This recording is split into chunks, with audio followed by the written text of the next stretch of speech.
cambiar, digamos, la realidad también de las comunidades y de las instituciones educativas. ¿Cuál es la diferencia entonces cuando uno habla de una historia y no de una noticia? Es poner de cabeza la educación convencional.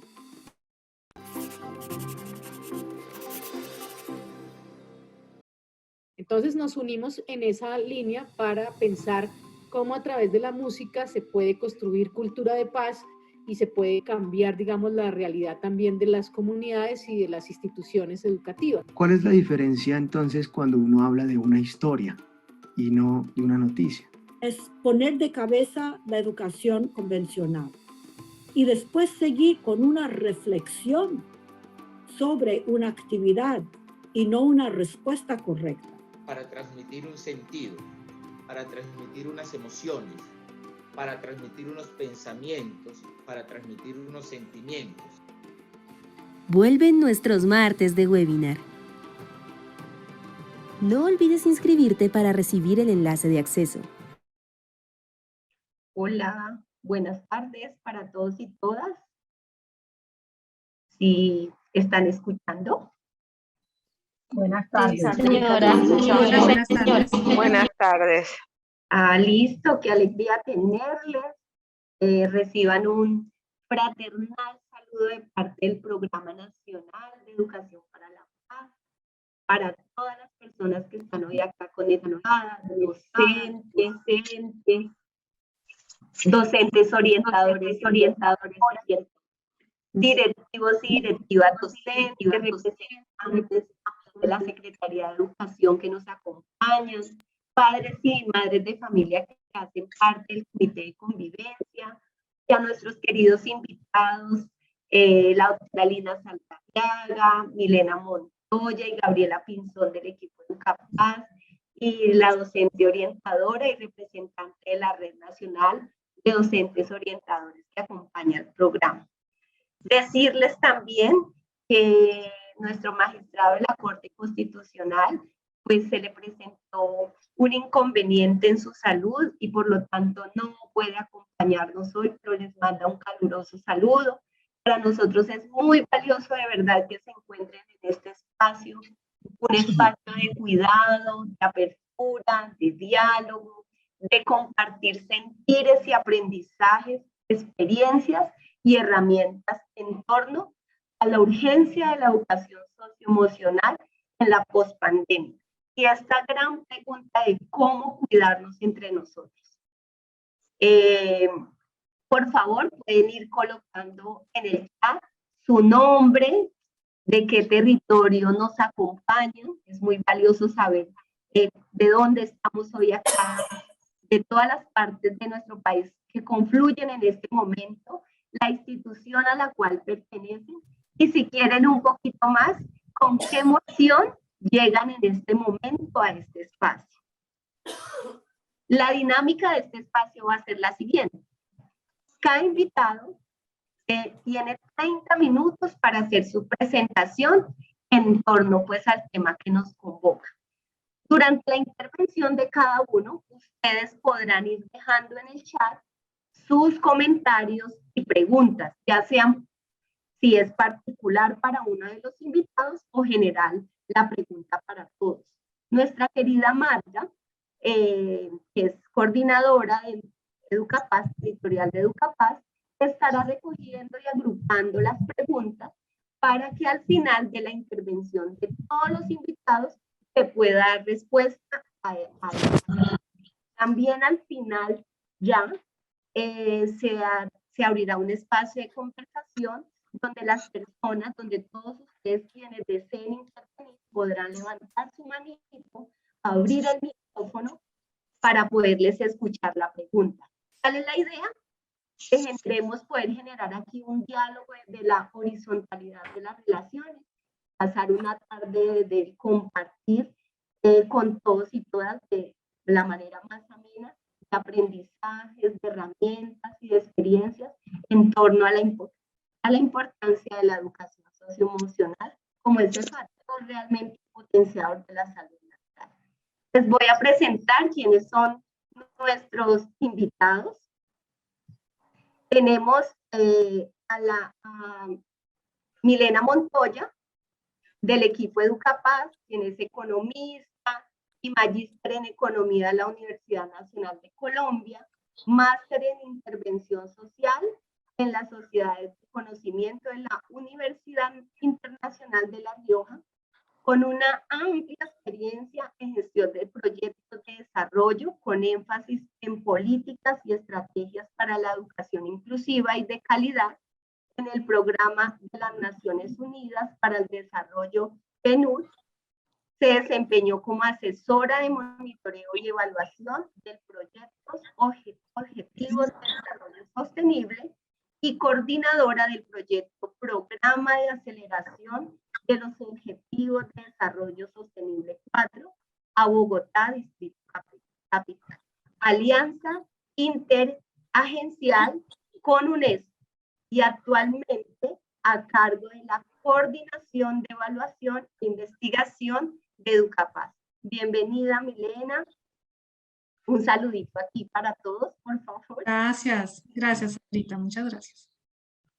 A ti por estar aquí. Tenemos también a nuestra querida Gabriela Pinzón, también del equipo Educapaz, quien es historiadora, con maestría en investigación social interdisciplinaria, coordinadora de proyectos culturales, educativos y editoriales en los ámbitos distrital, regional y nacional, particularmente dirigidos a docentes, a la primera infancia, a la población infantil, joven y adulta, y a población en condición de vulnerabilidad o situación de desventaja y en territorios de alta conflictividad.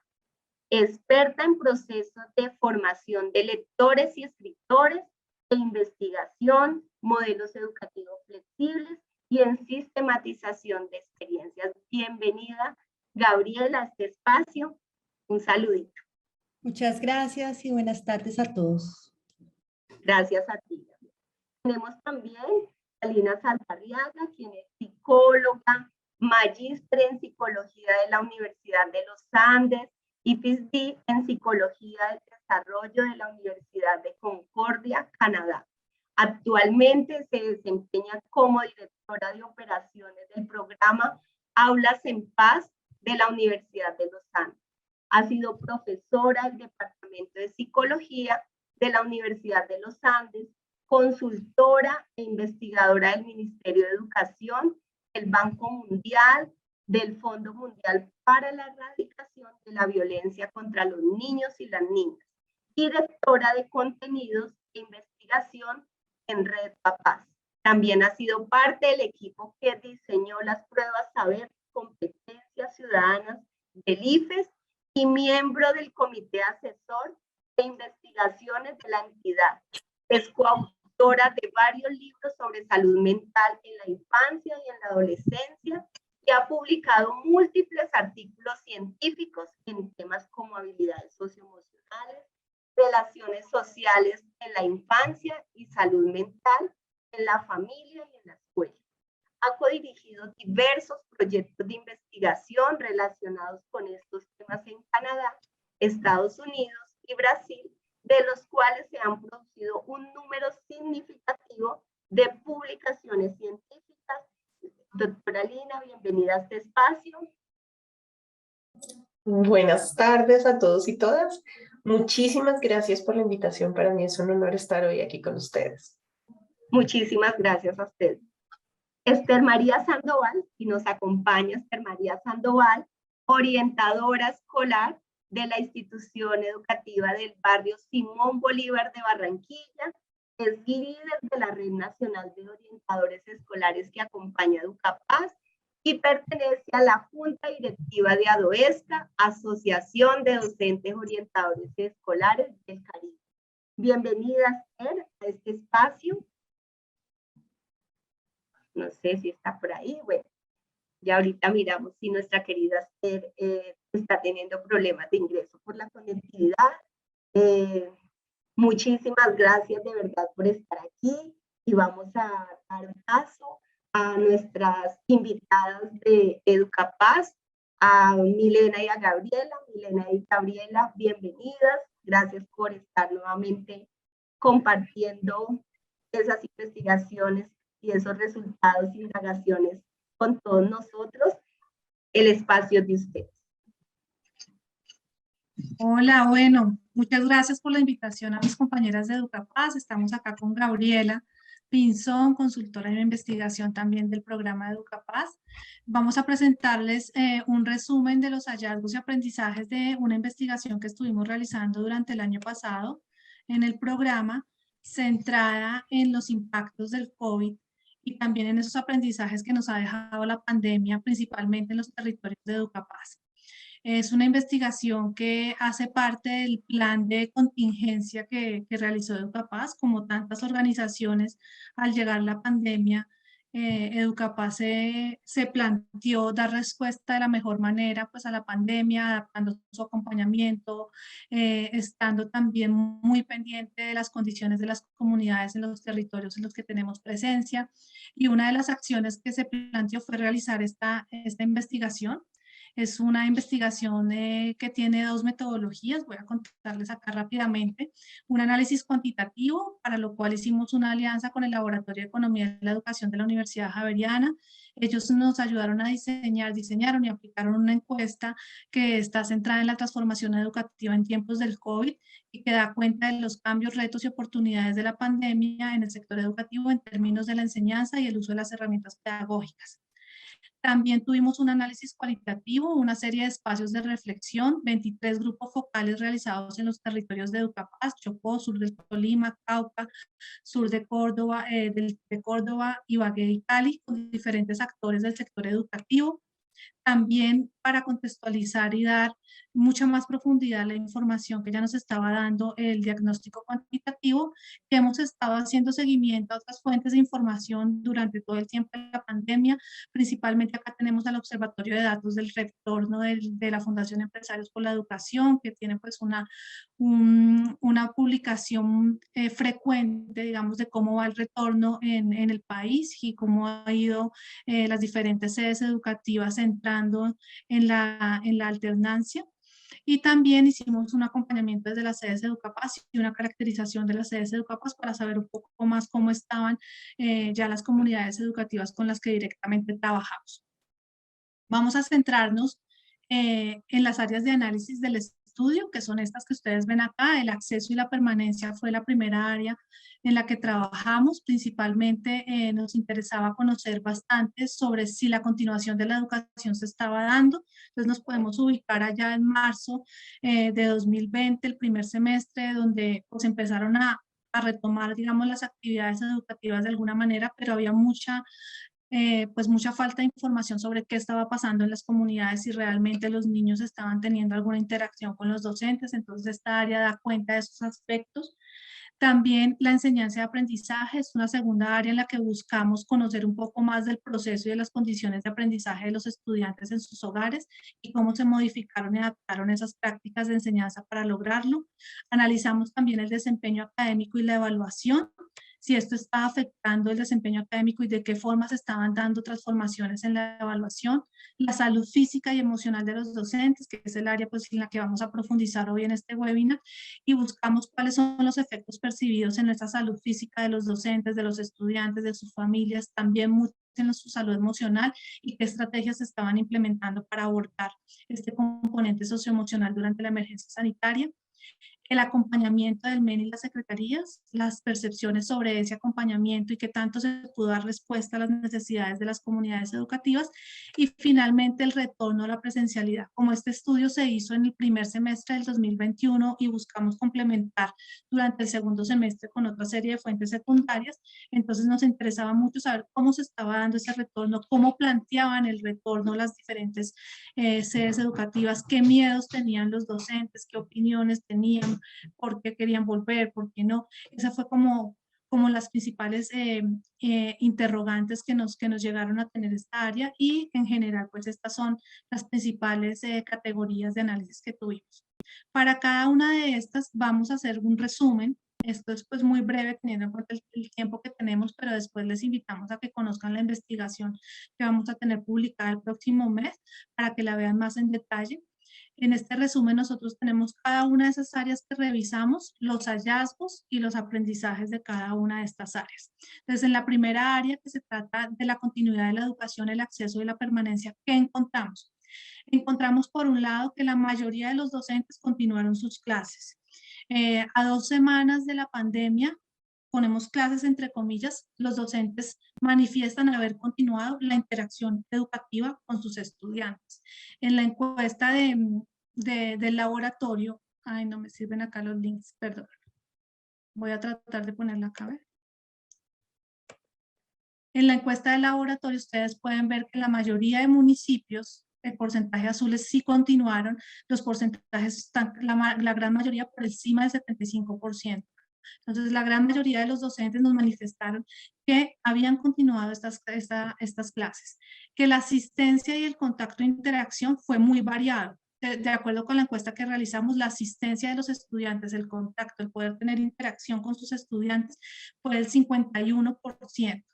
Los docentes manifestaron pues, que esto era diverso, ¿sí? Que dependía mucho, obviamente, de las condiciones de conectividad, del acceso a diferentes equipos.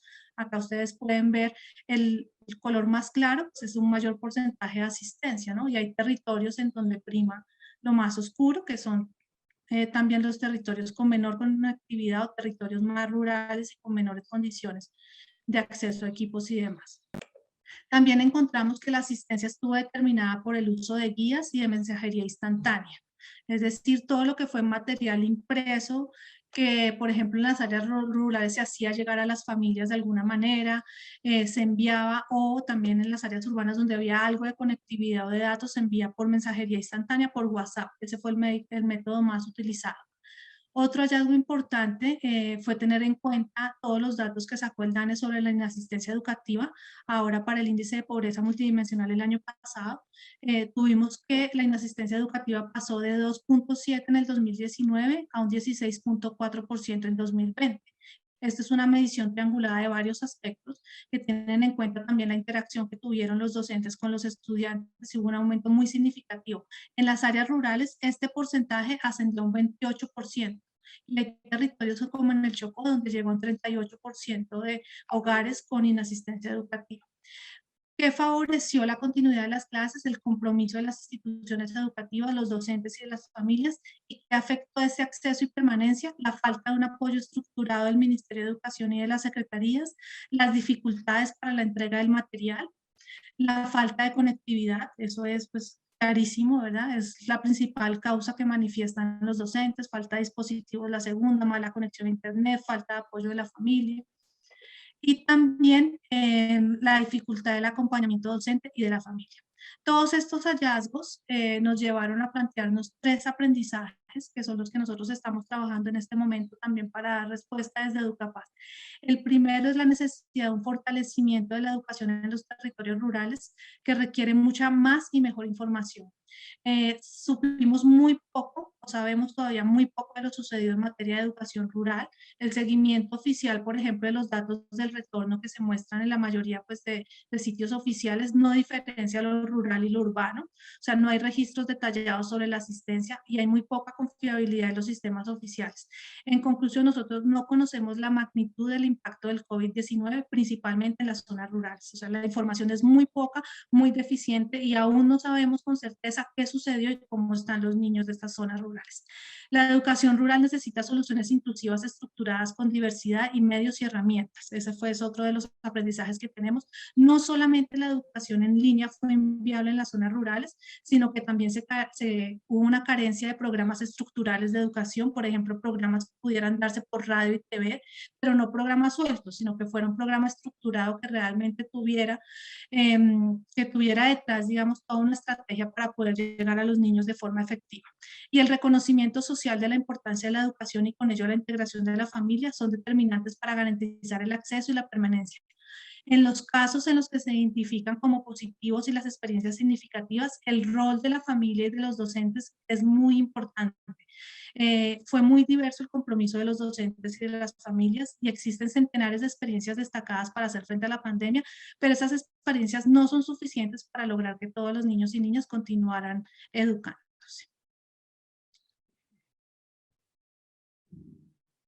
Aquí yo sigo.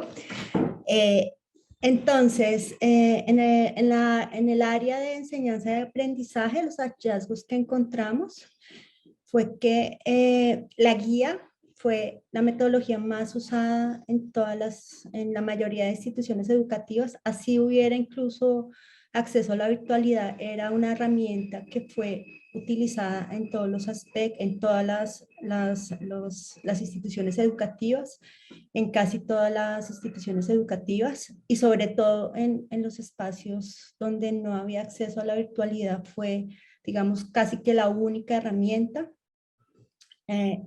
Y pues con ello, esto implicó también que para hacer retroalimentaciones o para hacer algún tipo de seguimiento a lo que pasaba con las guías, todo lo virtual y toda la comunicación se dio a través de WhatsApp, grupos de WhatsApp, perifoneo, distintas maneras de conectarse con los estudiantes para poder hacer seguimiento a esto que pasaba a través de las guías que en su mayoría pues, eran impresas, y a veces lo que hacían los estudiantes eran devolverlas con fotos por los grupos de WhatsApp, en fin. O sea, digamos que esta fue como la herramienta, una herramienta que ya estaba antes en la educación, pero que digamos que aquí tomó un papel relevante y protagónico y que fue donde los docentes vieron que podían de alguna manera comunicarse y transmitir el proceso de enseñanza mediado por unas guías que además les tocó ajustar, revisar, cambiar, porque es muy distinto cuando están ellos, y adaptarse a esa metodología donde ellos no iban a estar para explicarlas también fue un proceso que fue complejo, que fue de prueba y error. Entonces, en ese sentido, en estos procesos de enseñanza, hubo un gran esfuerzo de la comunidad para continuar, para asegurar que los estudiantes siguieran estando, que no perdieran por lo menos el contacto con la escuela. Y esto se dio a través de muchos mecanismos de contacto, un poco para garantizar que por lo menos no se conectaran. Entonces, ahí surgió la creatividad de muchos docentes por encontrar diversas maneras de poder hacer, incluso llegando hasta las casas de los estudiantes, cuando no podían comunicarse con ellos. Un obstáculo grande que identificamos también es en esta metodología de las guías es que de todas formas se necesitaba una mediación que tenía que pasar o por un seguimiento de acompañamiento, por lo menos a distancia, pero que fuera continuo de los docentes, o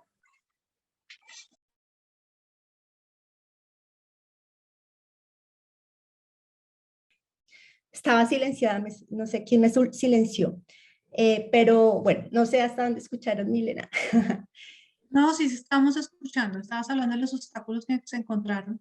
Ah, listo. Entonces, listo. Entonces el obstáculo de las guías fue poder hacer como el acompañamiento para que fueran efectivos. Porque así fueran muy sencillas, tuvieran instrucciones muy claras, tampoco los docentes estaban preparados para cómo hacer llegar esas instrucciones y que fueran legibles, no solo para los estudiantes, sino también para quienes podían acompañarlos, que eran las familias.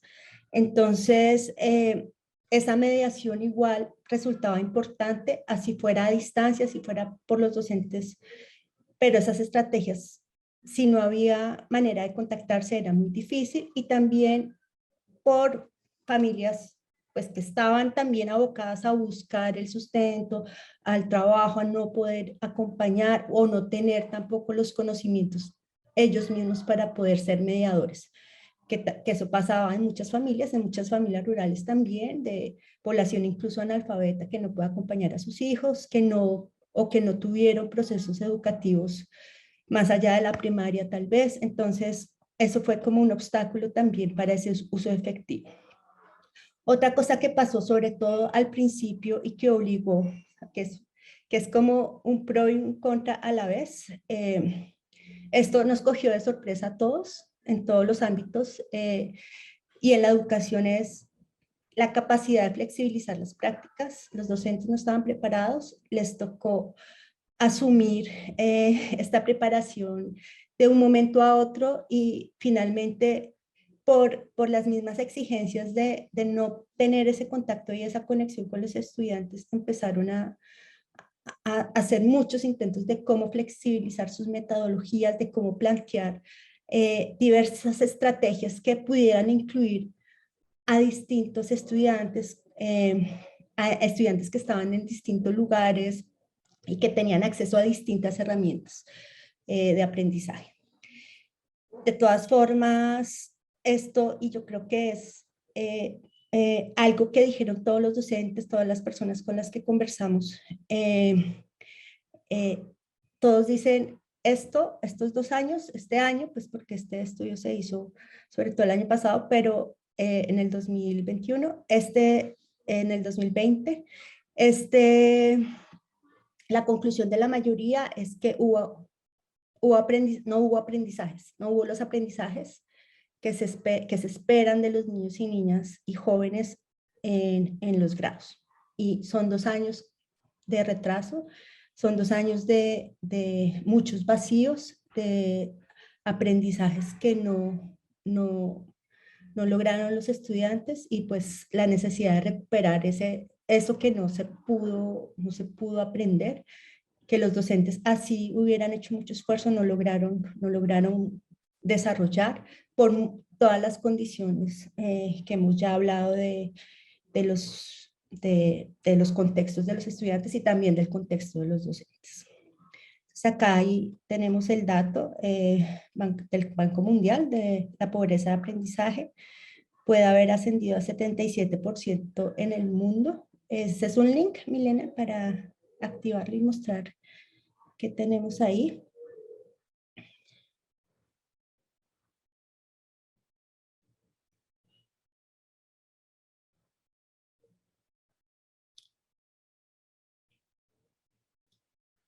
Entonces acá está como unos resultados de ese índice que pues es preocupante. La pobreza de aprendizaje definida como el porcentaje de niños de 10 años incapaces de leer y comprender un relato simple podría haber crecido de 51 a 62%. Eso equivale a 7.6 millones adicionales de niños y niñas en educación primaria pobres de aprendizaje en la región. Una región que se ha considerado también pues, que sus desarrollos en este campo es muy pobre también. O sea, ya lo era y pues esto incrementó. Después ay, se cerró. Se cerró. Después de, espérate, yo lo abro aquí. Después, luego de 10 meses sin clases, 71% de los estudiantes de los primeros años de la escuela secundaria no pueden ser capaces de comprender adecuadamente un texto de moderada extensión. Y esto también, pues nosotros sabemos y en lo que indagamos también, en lo que hemos podido recoger después de hacer este análisis, no son solo 10 meses, son casi 2 años, porque la alternancia empezó hasta mitad del año pasado y en unos lugares, no en todo el territorio nacional. Entonces, digamos que esto es aún más grave, seguramente es un dato aún más grave y sobre todo es más grave en los sitios de poco acceso, como en las zonas rurales. Y bueno, ahí sigue que el porcentaje ascendería a 77% y pues eso es posiblemente en lo que estamos y tal vez un poco más, porque fue más tiempo, ¿no? Y este año es como de recuperar todo eso, de ya los niños en esa nueva normalidad, en esta nueva normalidad que ya están presentes, es recuperar lo que no pasó en 2 años. Entonces, los aprendizajes de esto, tenemos un aprendizaje que puede ser una ventana, una puerta a que hayan transformaciones de las prácticas, de las instituciones educativas, de los propios docentes, que finalmente algo que sí fue, digamos, positivo en este contexto tan complejo, es que los docentes y las docentes debieron reconocer y empezar a revisar la flexibilidad, la diversidad y adaptabilidad de las metodologías. Cómo adaptarse y cómo empezar a reconocer la necesidad de empezar a trabajar distinto con sus estudiantes, distinto no solo con el grupo en general, sino con estudiantes en particular, de quienes no tienen ningún acceso a acceder a clases por ningún medio, como le hacemos. Por ejemplo, un caso fue que una estudiante solo podía escuchar radio, solo podía ver televisión, y la maestra se dio mañas para poder trabajar con eso y saber qué estaba viendo ella y cómo ayudarla a desarrollar aprendizajes desde ahí. Y así como reconocer la importancia de formar en autonomía en los estudiantes, que tengan la capacidad para aprender ellos por sí solos, ¿no? ¿Cómo se forma eso? ¿Cómo se logra eso?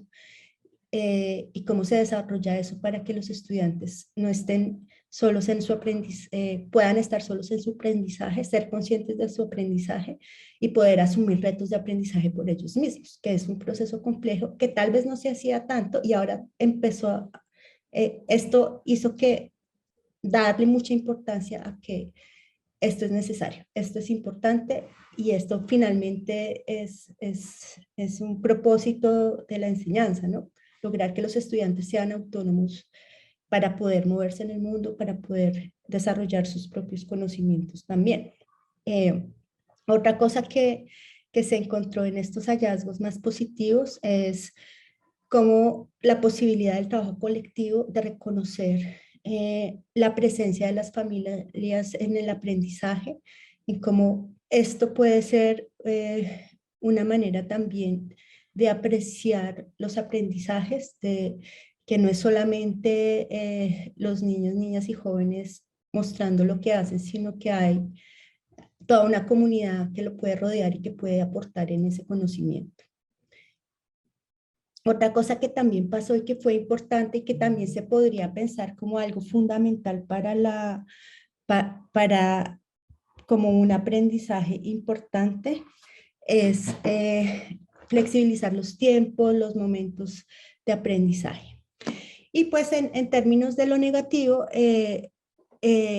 un poco es que en todos los niveles de la formación, para los docentes es necesario integrar conocimientos, metodologías y experiencias que favorezcan la enseñanza y el aprendizaje diferenciado y fortalezcan sus capacidades socioemocionales.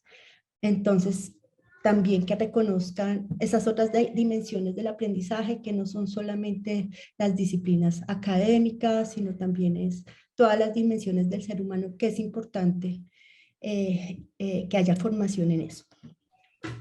Bueno, voy a pasar un poco más rápidamente a la siguiente área. Un segundo. Más allá. La siguiente área fue el desempeño académico de la evaluación. Contarles que encontramos que la pandemia tuvo una utilidad importante en materia de evaluación. Fue un cambio que podríamos decir ligero, un punto de partida en la forma como se evalúa. Los docentes pasaron de calificar, digamos, los resultados a ver mucho más el proceso, el esfuerzo de los estudiantes e incluso el esfuerzo de las familias. Esto nos parece un paso importante. Por eso anotamos este aprendizaje como la transición hacia otros tipos de evaluación como la formativa. Pasa también por reconocer el contexto de crisis, las condiciones de pobreza y vulnerabilidad que predominan en los territorios, transformar la práctica pedagógica y contar con experiencias que den valor a diversas opciones de evaluar. Realmente comenzó a haber una apertura en otras formas de evaluar, que es una de las áreas de la transformación pedagógica en la que ha costado más ir ganando terreno para comenzar a evaluar de forma diferente a los estudiantes. Entonces creemos que ahí hubo un paso adelante. Sin embargo, hubo formas comunes de evaluar, por ejemplo, calificar las guías, enviar cuestionarios físicos, videos, grabaciones de los estudiantes. Eso se siguió utilizando, pero pensamos que por experiencias que hay, que nos dejó la pandemia, podemos ir dando un paso más allá en todo este tema del desempeño académico y de la evaluación. La siguiente área es la salud física y emocional. Aquí Gabriela nos puede comentar un poco sobre este tema.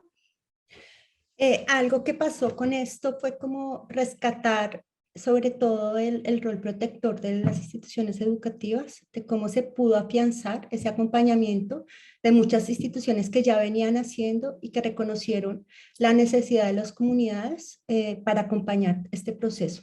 Había, pues, sobre todo, hubo un ambiente de miedo, de, de ansiedades, de afectaciones a la salud, pues no solamente por quienes enfermaron, sino por todo el miedo generado por el contexto, por también las condiciones socioeconómicas que se vieron afectados.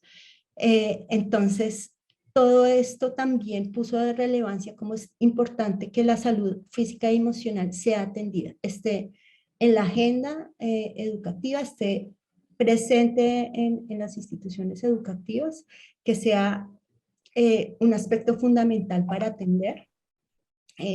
Digamos que ahí hubo muchas maneras de atender este reto, de cómo acompañar a las comunidades en esa salud física y emocional, porque también los docentes estaban viviendo estas frustraciones, estos miedos, esto que no se sabía qué iba a pasar, esta incertidumbre generalizada.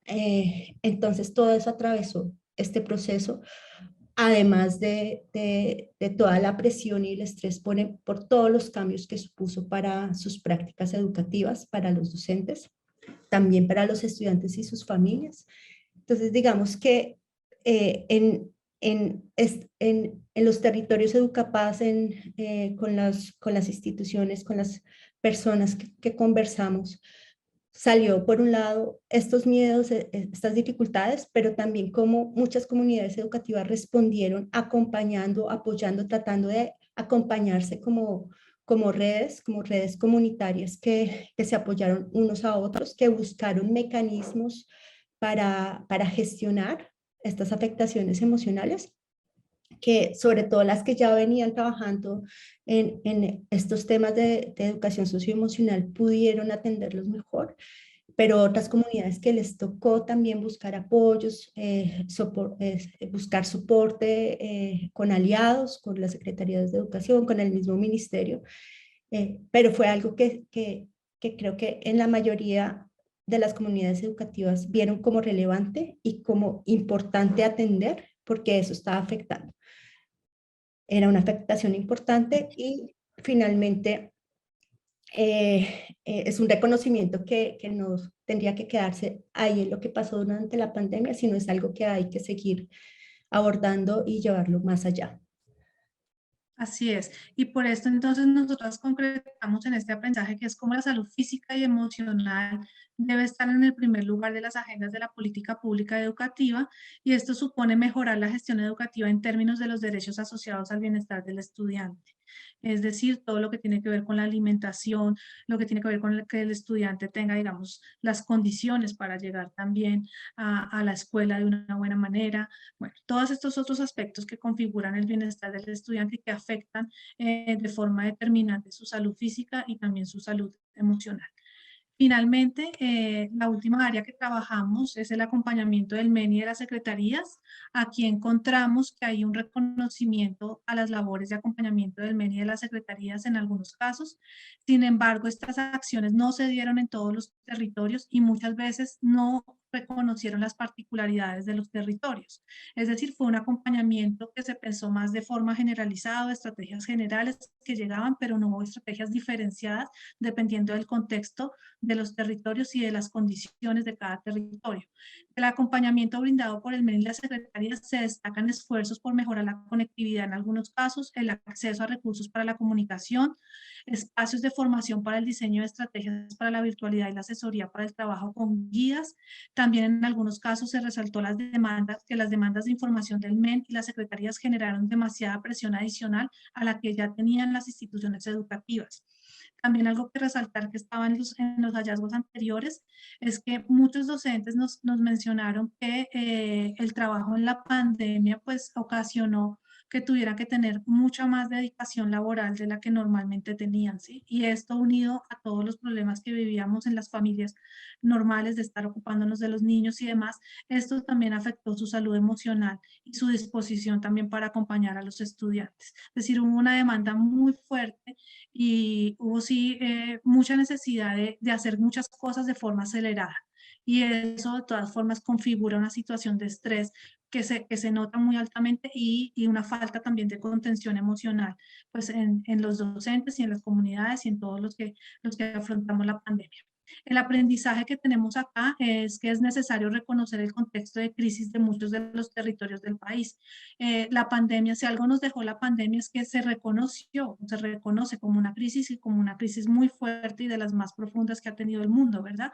Entonces, eso también nos permitió reflexionar mucho y decir, oye, es que siempre estamos en crisis y en Colombia hay territorios que viven unas profundas condiciones de crisis a los cuales se está llegando con estrategias que no están hechas para la crisis. Entonces, esto no ha sido contemplado como un eje central de la política pública educativa y muchas de las soluciones propuestas no son integrales ni reconocen los riesgos asociados a las condiciones de vida de las comunidades educativas. Entonces, si bien hubo mucha actividad del MEN y de las secretarías, principalmente capacitaciones, pero casi todo fue insuficiente ante la magnitud del problema. O sea, nos quedamos cortos, sí, nos quedamos cortos y pues aún más se quedó corto el gobierno y con su responsabilidad de garantizar el derecho a la educación de las niñas y de los niños. Y las acciones en su mayoría fueron generales y no reconocieron el contexto y la diversidad de las afectaciones de cada comunidad. Entonces acá el llamado es a profundizar mucho más en esas acciones y sobre todo en los territorios como en los territorios educativos que tenemos, que son territorios altamente con situaciones de conflicto y situaciones muy vulnerables que afectan profundamente a las comunidades educativas. Ese es ya como el resumen. Pues hasta acá, muchas gracias. Ya quedamos pendientes de las preguntas que ustedes tengan más adelante. Milena y Gabriela, muchísimas gracias por este panorama, pues también en el marco de la referencia a la investigación. Muy importante también que entre todos y todas tengamos como esa información alrededor del acceso y permanencia en condiciones de pandemia. Sabemos que hubo una alteración bastante fuerte en este proceso. Nuestros niños, las niñas, las familias y de cierta manera también nuestros maestros y maestras. Que efectivamente, como lo mencionabas, Gabriela, pues se afectó de manera significativa el proceso de aprendizaje, desde esas competencias del saber y del ser, del saber hacer, también supremamente importantes en este proceso en la dinámica de enseñanza-aprendizaje, pero sin duda alguna las competencias del ser, como lo es el compartir, el cuidar, el negociar, el mediar, el confrontar, hacen parte también de esa relación tan importante con la relación con los pares. Y ese proceso se ve en la escuela y difícilmente lo podríamos ver en nuestros hogares, encerrados frente a un computador o frente a un lápiz y una hoja respondiendo guías.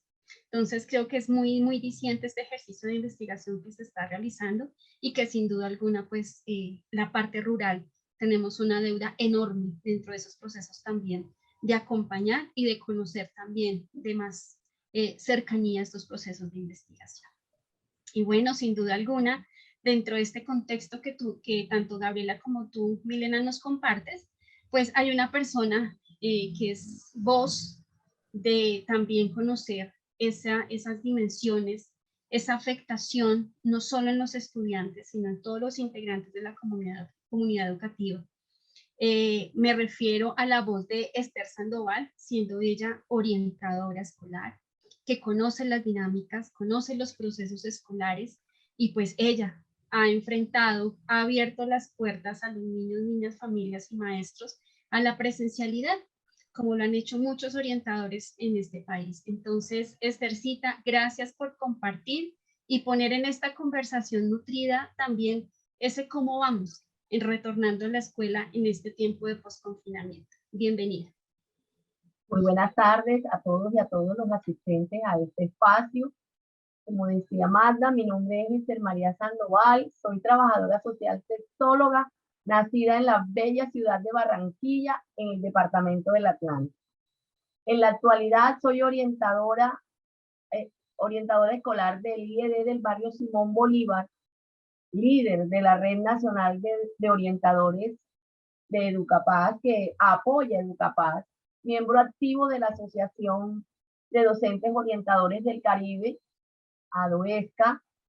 Y lo primero que quiero es agradecer, primero a Dios, agradecer a Educapaz por esta invitación para compartir con ustedes las grandes dificultades a las que hemos visto abocada nuestra comunidad educativa, tanto en salud mental como en salud socioemocional. No es menos decir que de igual forma todos los miembros, todas las personas nos afectaron, pero ¿quién más que la comunidad educativa para sentir ahí mismo la dificultad? Darle gracias a aquellos miembros de la red que nos hicieron conocer en forma particular las dificultades de cada una de las instituciones de los diferentes departamentos donde se encuentra, donde está la red. La verdad es que es una experiencia muy significativa para nosotros poder contar con el apoyo de diferentes departamentos. Casi todo el país estamos aquí unidos, uno en poquita representación, otras en mucha, pero sí hay representación. Les quería decir, según lo recolectado en esta información, la pandemia sí ha afectado la salud mental en toda nuestra comunidad educativa, a estudiantes, a padres de familia, a docentes, a directivos docentes, que estos problemas antes sí existían, pero que ahora se han aumentado, se han agudizado. Con la pandemia se agudizaron los problemas que estaban existiendo en salud mental, sobre todo en aspectos socioemocionales.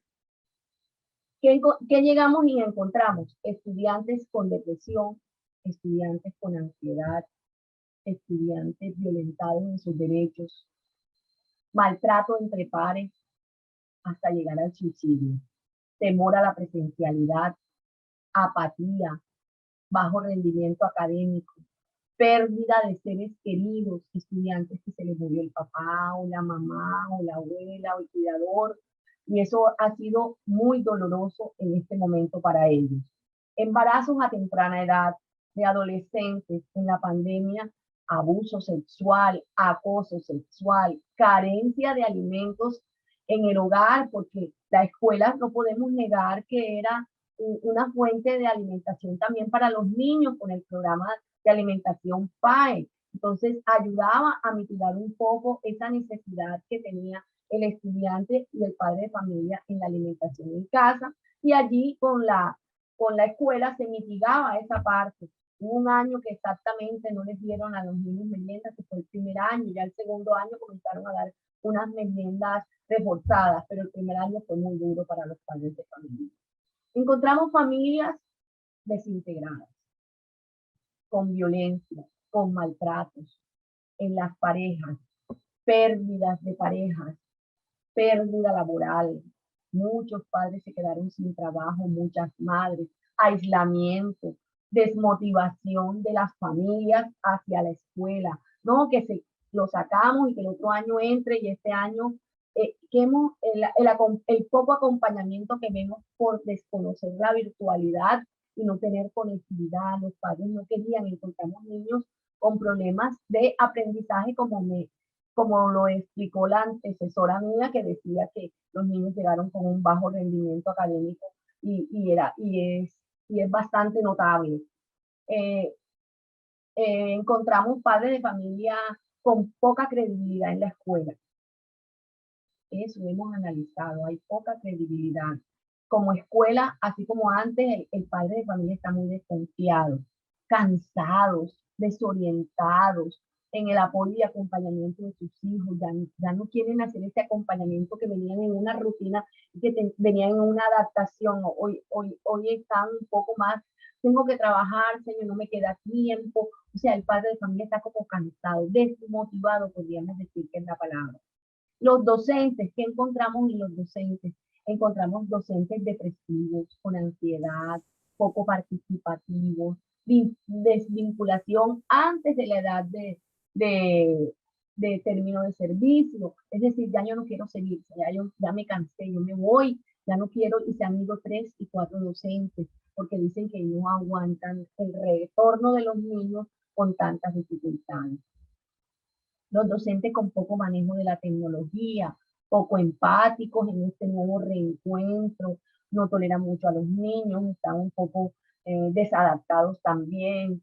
Tristeza, docentes tristes por la pérdida de seres queridos, muchos docentes perdieron a su familia, a su pareja, desesperados porque los niños y los niños estudiantes llegaron con un bajo nivel académico, o sea, como que se perdieron totalmente estos 2 años de virtualidad, que de pronto algunos dicen que es una buena forma para que la virtualidad vino para quedarse, pero también podemos decir que la virtualidad afectó mucho a algunos docentes que no sabían manejar esa parte, no sabían cómo enseñar al estudiante.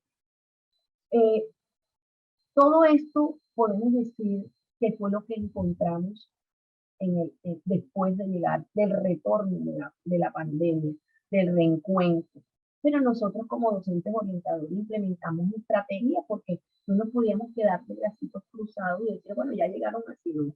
Implementamos estrategias. Una de las primeras estrategias que nos apoyó muchísimo Educapaz y que le damos las gracias es cuidarnos nosotros mismos. Y realizamos unos círculos de acompañamiento y escucha y nos encontrábamos cada 15 días y nos tomábamos a veces un café y hablábamos de lo que nos estaba pasando, lo que nos sucedía. Algunas de estas evidencias están en una revista que hicimos los orientadores escolares que se llama Contacto. Más adelante vamos a dar el link para que ustedes vean la revista que tiene muchísimas herramientas. También sentíamos la impotencia, sentíamos el dolor de no poder, llevábamos una carga, de no poder resolver en el momento de la pandemia lo que teníamos que hacer presencialmente, no podíamos hacerlo. Entonces, eso nos llevó, también tuvimos algunas pérdidas de familiares, docentes orientadoras que también perdieron familiares, al esposo, a la mamá, al papá, por la pandemia. Entonces, que era diferente, es una pérdida diferente en pandemia a esa pérdida que se hace porque venía enfermo, porque ya sabía que iba a morir, porque tenía extra edad, porque estaba ya viejito. Ya es una forma de hacer un dolor más fuerte porque se lo llevó la pandemia, se lo llevó el COVID. Entonces, esa tristeza es una tristeza como más profunda porque quedan como muchos, perdón, la palabra es como mucho dolor porque acuérdense los primeros fallecidos no los podíamos ver en la clínica, no podía entrar nadie, morían solos a través de una cámara, eso fue muy duro. Entonces hay docentes que llegaron con mucho dolor, docentes orientadores. Entonces teníamos que cuidarnos y protegernos nosotros mismos para poder continuar con estos procesos de ayuda a nuestra comunidad. ¿Qué estrategias hemos implementado en nuestros estudiantes ahora que están en la presencialidad? Lo primero es trabajar la parte socioemocional con charlas de promoción y prevención, seguimiento. El manejo del arte es muy importante, la música, el arte, la danza, el deporte, proyectos socioemocionales efectivos y afectivos, que los estudiantes expresen lo que sienten, que los estudiantes se puedan acercar entre sí. Otra estrategia que hemos utilizado y que retomamos, así como con los estudiantes, trabajamos con las familias. Entonces retomamos las escuelas de familia. Volvimos a realizar conversatorios virtuales para padres que no pueden asistir a la escuela de sus niños, se consigue un trabajo nuevo, no puedo dejar de... Entonces vamos a hacer conversatorios virtuales donde el padre se conecte, el que puede, que tiene conectividad, que tiene celular, que tiene un poquito más avanzado, pero trabaja. Entonces hicimos esa estrategia de conversatorios virtuales para que puedan asistir a aquellos padres que no pueden estar en la presencialidad. Llamado a padres de familia para activar rutas de atención, para dirigir al estudiante, al docente, al profesional que lo necesite. Mucho estudiante con trastornos, con todo tipo de trastorno conductual, cognitivo, discapacidad cognitiva, discapacidad mental, o sea, mucho estudiante con trastorno hemos encontrado en este retorno. Entonces, entrevista y acercamiento a esos cuidadores que de pronto ya no está mamá y papá, que hay que volverlo a concientizar, que el niño hay que llevarlo, que hay que llevarlo a terapia, que hay que hacerlo. Entonces también este acercamiento lo estamos manejando. Con nuestros docentes, que son como la base fundamental, son los docentes, ¿verdad? Entonces, los docentes trabajamos charlas motivacionales, capacitaciones en tecnología, celebración de fechas especiales, el Día de la Mujer, los cumpleaños, mensajes positivos todas las mañanas. Y lo que nos quedó de bueno de la pandemia, podemos decir que fue el chat. Nos reunimos en grupo, entonces ahí ponemos la información, ahí celebramos los cumpleaños, damos los mensajes positivos, decimos quién cumple, a qué hora nos reunimos. Entonces eso es tratando de que el docente vuelva otra vez a motivarse. ¿Con qué más? Reuniones de risoterapia. Algunos le hacemos una risoterapia una vez al mes. Invitamos a una persona que les haga al docente esa risa para que baje los niveles de estrés. Acercamiento con el orientador escolar, porque ellos también necesitan el apoyo de nosotros. Ellos me está pasando esto. Se sentían un poco angustiados por el bajo rendimiento de los estudiantes. Tenemos que hablar con ellos. Vamos a calmarnos, vamos a tratar de manejar esta estrategia. Vamos a estos talleres, vamos, así para que el docente de aula con el orientador tenga una empatía y pueda lograr superar esas dificultades que pueden presentar en el momento. Otra de las herramientas que utilizamos es a nivel nacional la cartilla Contacto, elaborada por nosotros, ya le hablé, está en la plataforma Pasa tu Idea y ustedes la pueden, Sandrita me va a hacer el favor de ponerles el link para que ustedes la bajen y les sirva como apoyo, porque además de tener allí las funciones del orientador escolar, hay otro tipo de herramientas con que podemos trabajar. También contamos con redes de apoyo. Tenemos redes de apoyo que nos acompañan en todo este proceso, como es Educapaz, Red Papás, entes estatales que también nos acompañan como Secretaría de Salud con programas de capacitación y promoción, prevención y promoción. Secretaría de Educación nos hace acompañamiento con psicólogos que no son nombrados, sino psicólogos que llegan a la escuela, pero nos apoyan, pero no hacen todo el proceso porque al año siguiente los cambian. ¿Por qué? Porque los cambian anualmente. Y segundo, algunos son practicantes del último semestre de psicología y ellos no pueden continuar en el proceso. Entonces queda como el proceso corto aquí. Pero recibimos apoyo de ellos. También recibimos apoyo de las cajas de compensación familiar con jornadas complementarias. Y allí nos ayudan a desarrollar en los estudiantes el arte, la música, el deporte, y los niños se quedan hasta tarde en la escuela utilizando el tiempo libre y logrando que ellos mitiguen un poco más esa parte socioemocional que los está afectando. Por esto es que decidimos agruparnos como red para tratar las mismas necesidades y fortalecernos como equipo, como grupo. Pero también tenemos como orientadores necesidades que no las podemos tapar con el dedo porque son necesidades que están ahí latentes, y es la carencia de docente orientador en la mayoría de instituciones educativas públicas y en las que hay solamente un orientador, y debe ser una población, manejamos una población entre 890 hasta 2.300 estudiantes, y nuestra labor se pierde porque hay demasiados estudiantes. La demanda del docente orientador en Colombia ha aumentado con el pasar de los años. No podemos quedarnos con un orientador por allá, por acá. Y si miramos en la parte rural, no hay ni un orientador. Ya lo decían mis antecesoras que hablaron. En la parte rural no hay orientadores. Se defienden como pueden. Y si hay un orientador para 3 municipios, los conozco, para 5 municipios o en 5 instituciones en diferentes municipios. La necesidad de orientadores escolares en nuestro país cada vez es mayor por múltiples razones. Mira, se ha incrementado la violencia, la vulneración de los derechos en los niños, el consumo de SPAC, el reclutamiento, la inequidad, el embarazo en adolescentes, la pandilla. Entonces, por todas esas razones es necesario manejar más docentes orientadores escolares que nos podamos ayudar a manejar la salud mental de esos estudiantes y orientarlos en lo que ellos deben encargarse, porque ¿qué estamos viendo? Estudiantes que ni siquiera conocen quién es el orientador escolar ni cuál es su función. Y los docentes de pronto sí trabajamos porque hacemos una hermosa labor y yo aplaudo y me quito el sombrero ante muchos orientadores que trabajamos con 2.890, 1.500, o sea, no hay un orientador que me diga a nivel del sector público, señor, yo nomás tengo 200 estudiantes, todavía no lo conozco. Los orientadores tenemos esa cantidad de estudiantes.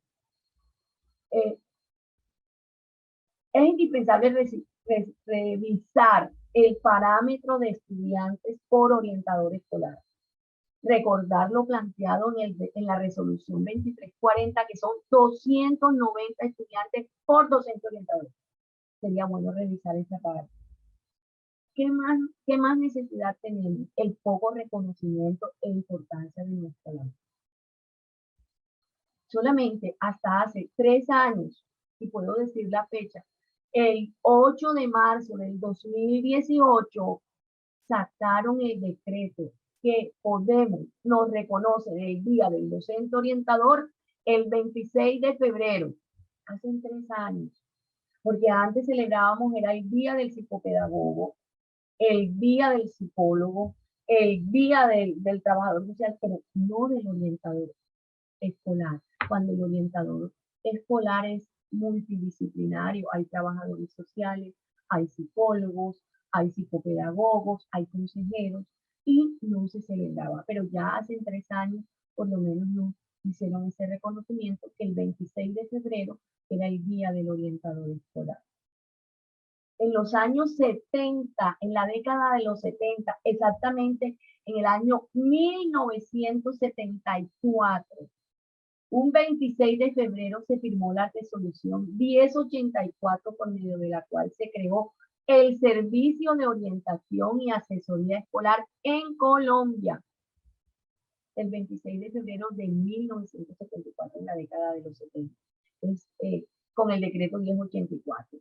Entonces, ¿por qué lo hicieron? Porque se creó porque en Colombia, por primera vez, se dieron cuenta que había que tomar medidas de prevención de las enfermedades mentales en los niños, las niñas, los adolescentes y los jóvenes.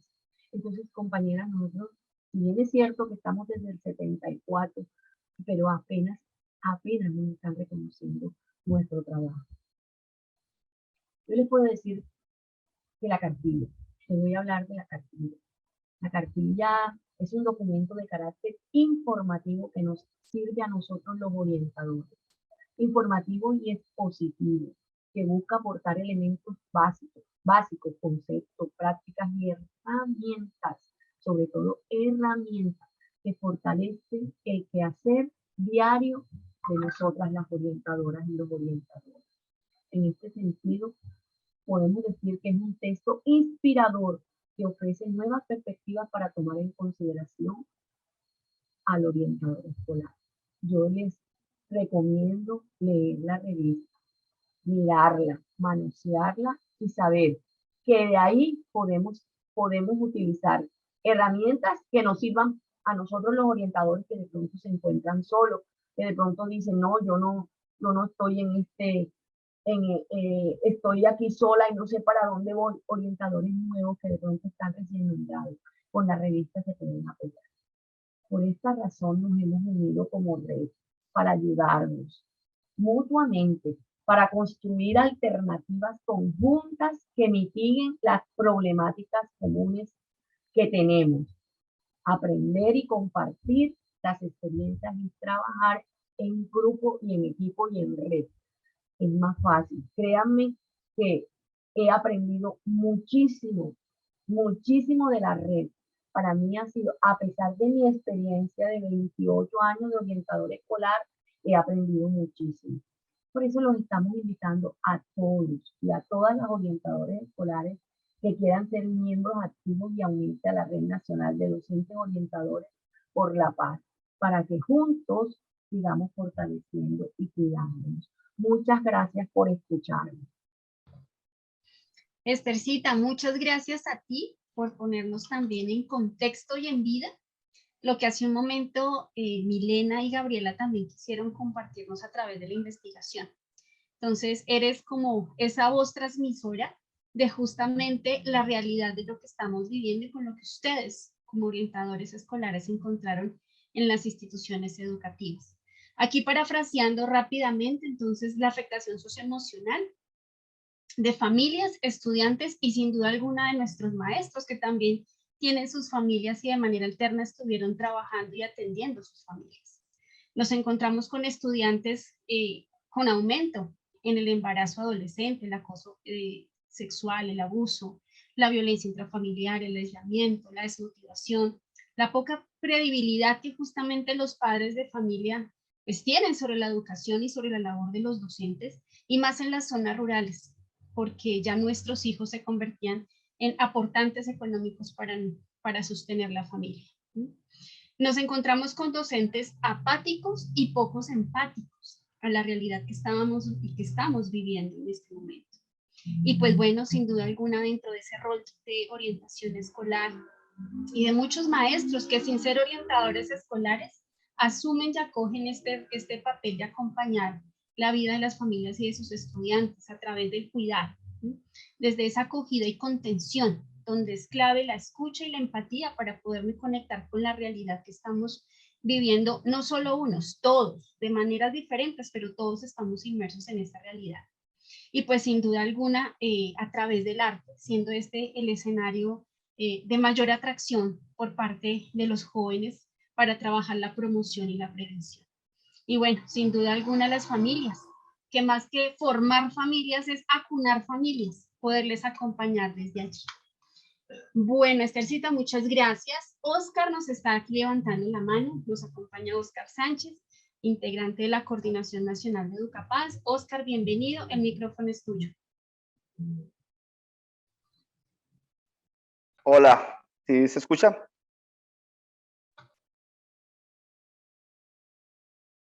Correcto, se escucha. Sí, te escuchamos. Bueno, no, pues gracias.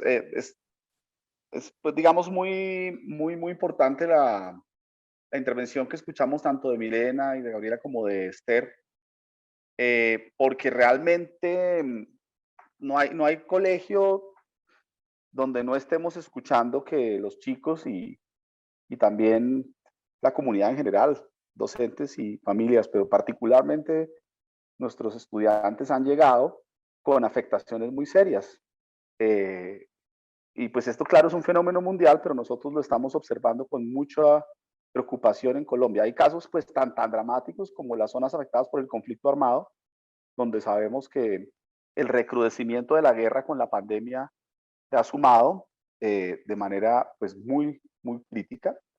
Pero inclusive en colegios donde se mantuvo la virtualidad, donde la clase media le daba las garantías en entornos urbanos y donde no había pobreza a los estudiantes, y hubo cierta continuidad, digamos, en la virtualidad o en el sistema mixto.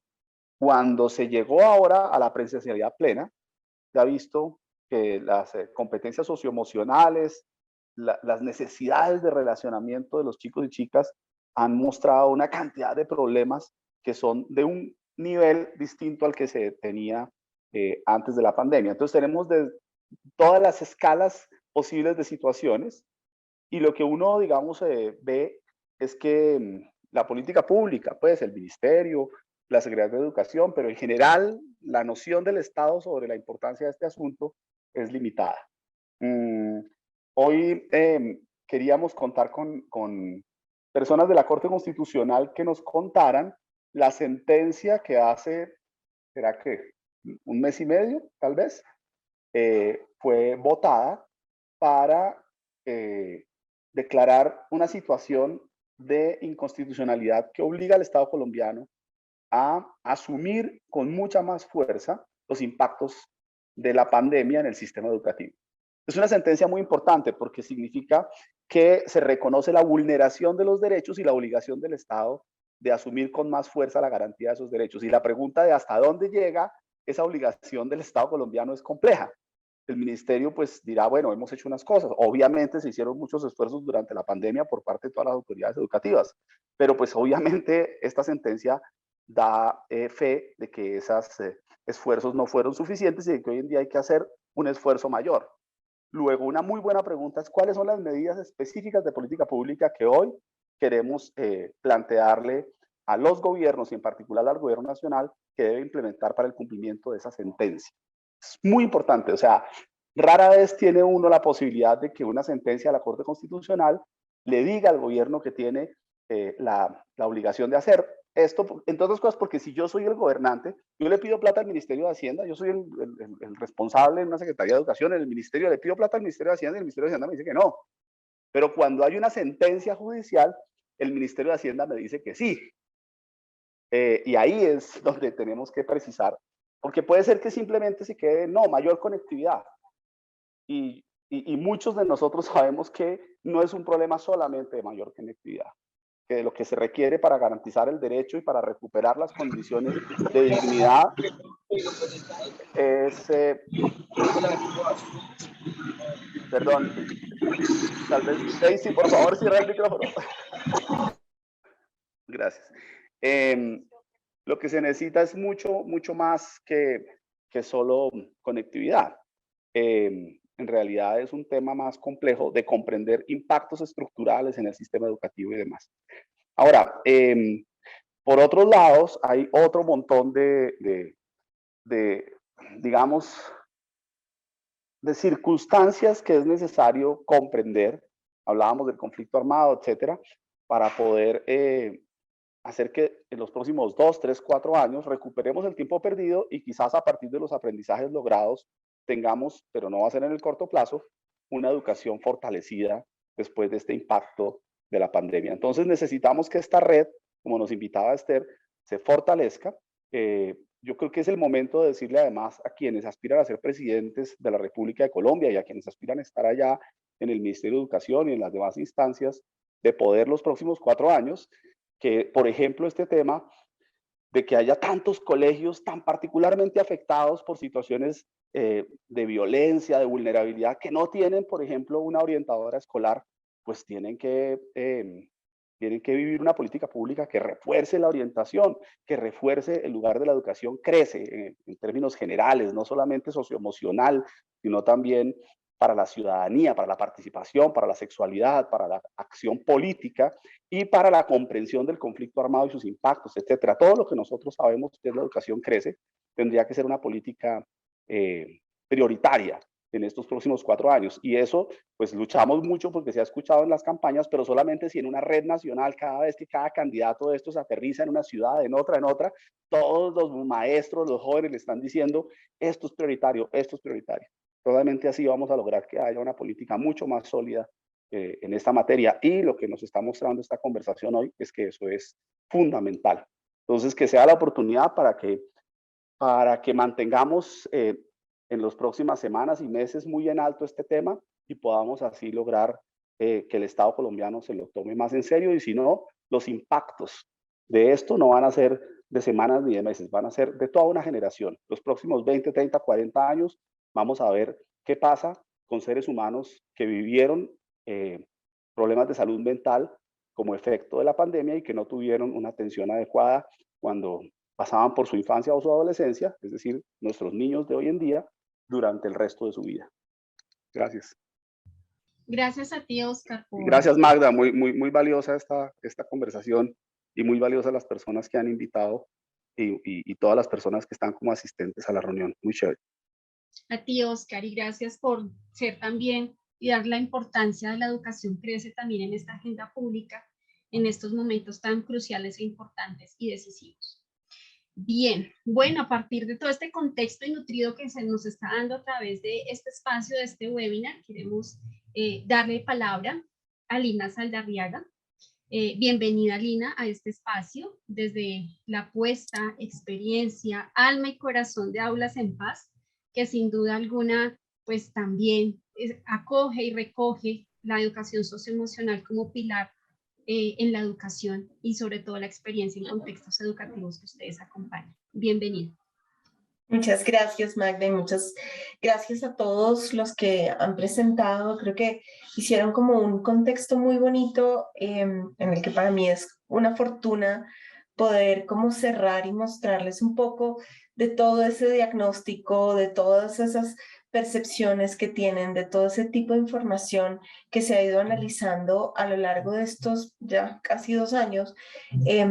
¿Qué cosas hemos podido empezar a implementar como cambios para, desde la educación socioemocional, poder apoyar este proceso, no solamente de retornar al colegio, sino de empezar a construir esto a lo que se refería Oscar, y es poder hilar nuevamente los procesos de desarrollo de los niños y niñas en el contexto escolar y poder también salvaguardar la salud de los adultos en ese proceso? Entonces, pues creo que pusieron ustedes como todo ese contexto que yo tengo para cerrar. Básicamente, ¿qué es lo que quiero compartir con ustedes? Es un trabajo que Aulas en Paz, y particularmente yo desde mi trabajo en el área de salud mental, hemos estado desarrollando. Hay muchas cosas de las que les voy a hablar hoy que no necesariamente vienen como resultado de la pandemia, pero que sí han sido aprendizajes que sabemos que funcionan muy bien en el contexto escolar y que nos han servido para afrontar esos retos grandes de los que ha hablado Oscar. Yo oí a Oscar decir que sabemos que efectivamente hay muchos niños que están afectados y para nosotros Aulas en Paz creo que no había tenido nunca tantas solicitudes de apoyo por problemas de convivencia en el contexto escolar como lo tenemos desde que los niños y las niñas retornaron a la presencialidad.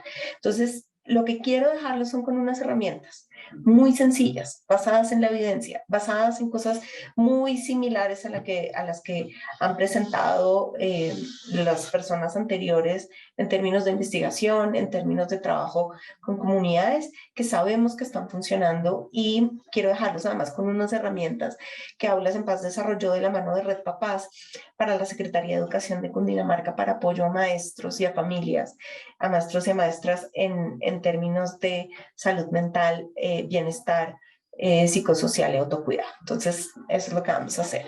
Entonces, quisiera compartirles esto muy rápido, compartirles esta presentación y les muestro un poquito de qué estoy hablando. Esta presentación tiene un nombre muy particular que es el concepto de la máscara de oxígeno.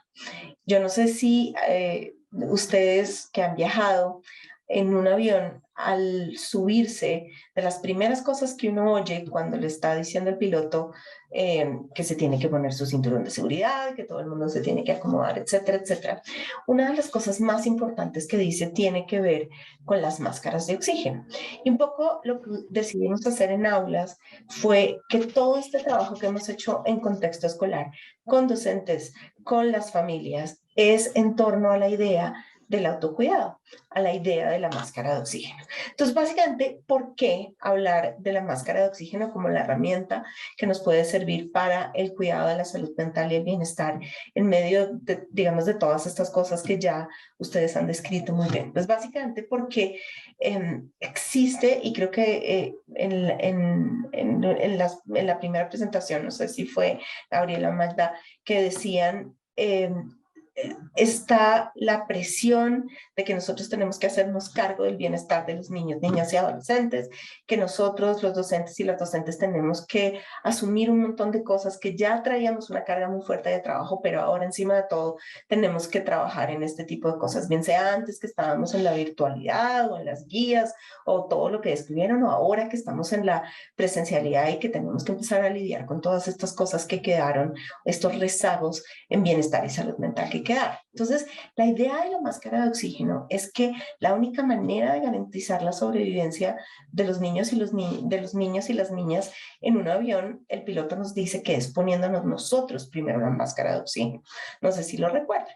Es esa idea de que lo que necesitamos hacer primero es darnos el espacio para estar bien nosotros, sin que eso quiera decir que nuestros estudiantes nuestros y nuestras estudiantes van a quedar desprotegidos o abandonados por nosotros. Pero tiene mucho sentido, porque digamos que la manera o la mejor manera que sabemos desde la evidencia que se puede ofrecer cuidado en términos de salud mental tiene que ver con iniciar con el propio cuidado y el modelamiento. Entonces, esa es una cosa muy importante. En ese sentido, la herramienta, la máscara de oxígeno se convierte en una herramienta maravillosa, porque nos sirve no solamente para seguir trabajando con nuestros y nuestras estudiantes en todo lo que tiene que ver con sus competencias socioemocionales, que es, digamos, parte de lo que pasa en el día a día, pero también nos da el espacio a nosotros para autoprotegernos y para, por ejemplo, cuidar nuestras familias, nuestras parejas, nuestros hijos, nuestras hijas, ese tipo de cosas también funcionan. Entonces, la primera idea con la que quiero que se queden, que es muy basada en la evidencia, no de programas que surgieron como respuesta a la pandemia, sino que sabemos hace rato que funciona, es que el bienestar socioemocional y la salud mental de niñas y adolescentes está muy atada a la salud mental de los adultos. Entonces, esa es una primera idea. Ahora, es súper importante que entre todos tengamos claro como cuál es este concepto de salud mental que estamos utilizando aquí y sobre todo el concepto de salud mental a nivel escolar.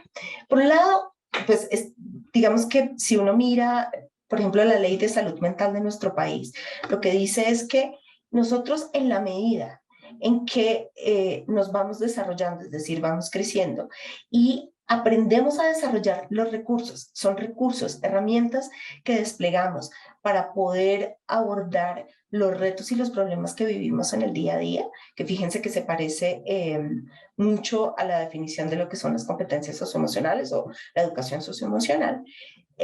La salud mental depende de que podamos desarrollar ese repertorio de herramientas que nos permita abordar los problemas, ser lo suficientemente flexibles para entender que en algunos casos necesitamos una cosa y en algunos casos otra, y que podamos con esas herramientas poder vivir una vida con sentido, construir vínculos afectivos que tengan un lugar importante en nuestra vida y en general vivir en comunidad, especialmente en este caso que estamos hablando de las comunidades educativas. Entonces, la salud mental de los niñas y adolescentes en ese contexto de comunidad educativa tiene que ver con esa sensación de bienestar, ese despliegue de herramientas, más un tema de desarrollo óptimo.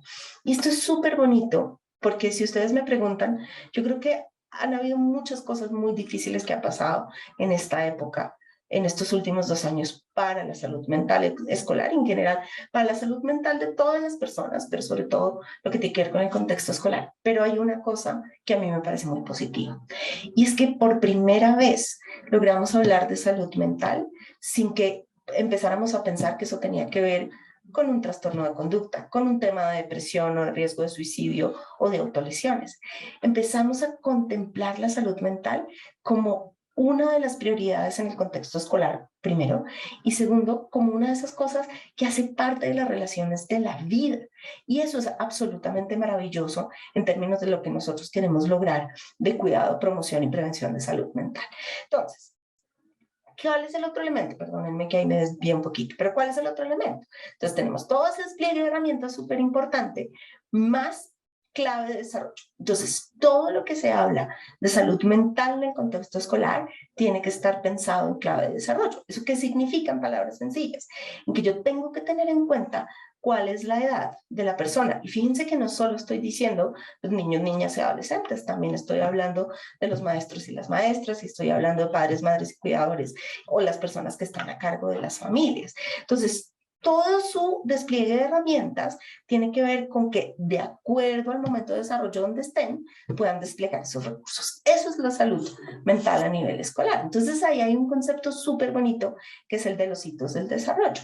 Las claves de cómo sé yo que la salud mental de un niño o una niña en el contexto escolar está bien, o de un maestro o una maestra está bien, tiene que ver con lo que se supone que yo en ese momento de vida tengo que poder hacer o cuáles son las capacidades que tengo que desarrollar.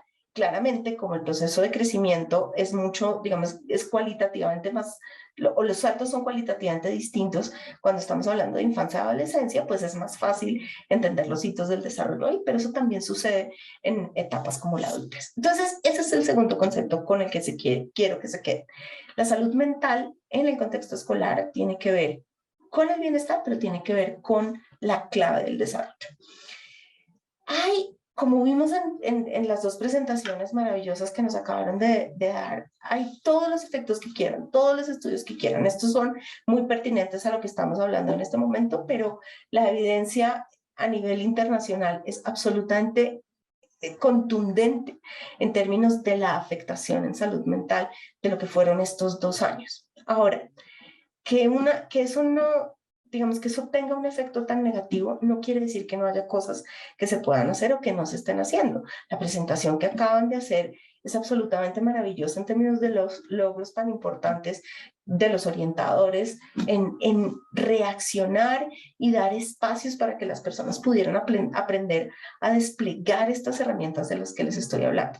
Pero hay una crisis, ocurrió una crisis, esta mañana di una conferencia muy bonita, para un grupo de personas de Reto a Paz que mañana vuelvo a repetir y ahora les cuento sobre la crisis y la importancia de transitar por esos momentos de malestar y cómo una vez el malestar es, como yo les decía, maluco y aburrido y no necesariamente es chévere lo que pasa, cuando ese malestar nos obliga a cambiar, la posibilidad de que se abran opciones, como nos estaban contando en la presentación anterior, es increíble. Y las opciones, pensar en la revista, pensar en las sesiones de risoterapia, pensar en todo el apoyo a las familias, en volver a abrir las escuelas de familia.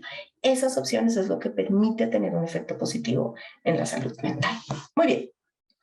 Entonces, la pregunta y el mensaje con el que yo quiero cerrar es, entendiendo todo este contexto y la importancia, digamos, de entender cuáles son esos resultados de las investigaciones y de las iniciativas escolares, incluso de lo que estaba hablando Oscar sobre la corte, pues la pregunta ahora es, si todo había, fíjense que había un elemento muy común entre todas las presentaciones que oímos y es, definitivamente el autocuidado es súper importante y definitivamente, como yo les estaba diciendo, la idea o el símil de la máscara de oxígeno, hay toda la evidencia científica que muestra que es una manera muy sencilla de cuidar a los niños. Entonces, la pregunta del millón es cómo uno se pone la máscara de oxígeno y vamos a ver que hay diferentes maneras de hacerlo. Entonces, quiero dejarlos con varias herramientas. Creo que son 7 herramientas de las que vamos a hablar. La primera es el autocuidado. Y a mí me encanta porque siempre me dicen, Lina, pero es que con todo lo que yo tengo que hacer, ¿cómo voy a ir a un spa o cómo voy a ir a hacer, no sé, diferentes cosas? Y yo les digo, el autocuidado no tiene que ver con una lista de cosas por hacer, sino más con una manera de hacer las cosas que uno usualmente tiene en su vida cotidiana. Entonces, por ejemplo, es crear relaciones de confianza con personas en las que yo confío, a quienes les puedo contar cosas. En parte del material que les voy a presentar ahorita, tiene unos audios maravillosos que hicimos con la Secretaría de Educación de Cundinamarca, en donde poníamos propagandas. Estos audios se transmitieron a través de la red de emisoras comunitarias de la Secretaría de Educación, no del gobierno de Cundinamarca. Entonces había propagandas en que estaba un señor en una tienda y le decía a la señora de la tienda, doña Berta, estoy muy preocupado, imagínese que ya no sé qué hacer, en la casa todo el mundo está peleando todo el tiempo. Y en este audio de unos, no sé, 30 segundos, que es lo que hay para un espacio de propaganda, pues en radio, hay una conversación en donde le da ideas de autocuidado. Entonces, fíjense que el autocuidado no es que yo tenga que hacer más, es cómo encuentro cosas que puedan darle sentido, personas con las que yo pueda compartir una preocupación, que puedan darme información que me ayude a cambiar una perspectiva, aprender una estrategia nueva. Entonces, esos son muy bonitos. La otra cosa, que esto tampoco es nuevo y esto es toda, digamos, la fuente de la logoterapia, que es maravillosa, pero si ustedes se acuerdan, mucho de eso viene como de estas historias de personas que fueron sobrevivientes en la guerra. Y lo que decían es que una de las cosas que más ayuda a transitar por estas situaciones de malestar y que es parte del autocuidado es tener esa disposición a una vida con sentido. Y eso, entonces, claro, yo se los digo y ustedes dicen, pero ¿eso qué significa? O sea, ¿eso cómo se hace, Lina? Y eso tiene que ver básicamente con la disposición que tengo yo de encontrar ese concepto de los puntos brillantes. Puede que sea muy aburrido. Efectivamente, mucho de lo que ustedes han mostrado en estas investigaciones muestra un panorama desolador. Pero como yo les decía, hay puntos que son muy importantes. Y una cosa que, por ejemplo, les cuento que personalmente le da sentido a mi trabajo, es la idea de que ahora podemos hablar de salud mental sin necesariamente pensar en trastornos mentales. Y eso es maravilloso, ¿sí me entienden? Entonces, una manera de autocuidarse es tratar de encontrar esos puntos brillantes dentro de las cosas que nos están pasando. Yo creo que en los ejemplos que vimos hace un ratico, hay cosas maravillosas. En otros casos, por ejemplo, lo que le muestra la evidencia, y eso en nuestro país es muy, muy importante y muy valioso, es como la espiritualidad, no necesariamente una religión, la espiritualidad ayuda también a entender que hay algo que me conecta con una fuerza, con la creencia que tengo profunda en Dios, etcétera, etcétera. Ese tipo de cosas también se han descubierto que ayudan un montón. De hecho, hay toda una serie de estudios muy bonitos sobre la relación de apego, que no sé si todos se acuerdan, la relación de apego es la relación que desarrollan los bebés con su cuidador primario. Entonces puede ser mamá, puede ser papá, puede ser cualquier otra persona, y esa relación de apego es como la plantilla de relaciones afectivas que las personas llevamos a otras relaciones más adelante. Y hay estudios que muestran que uno puede tener ese tipo de relación desde la espiritualidad con Dios, por ejemplo. Y eso es absolutamente poderoso y protector en términos de autocuidado.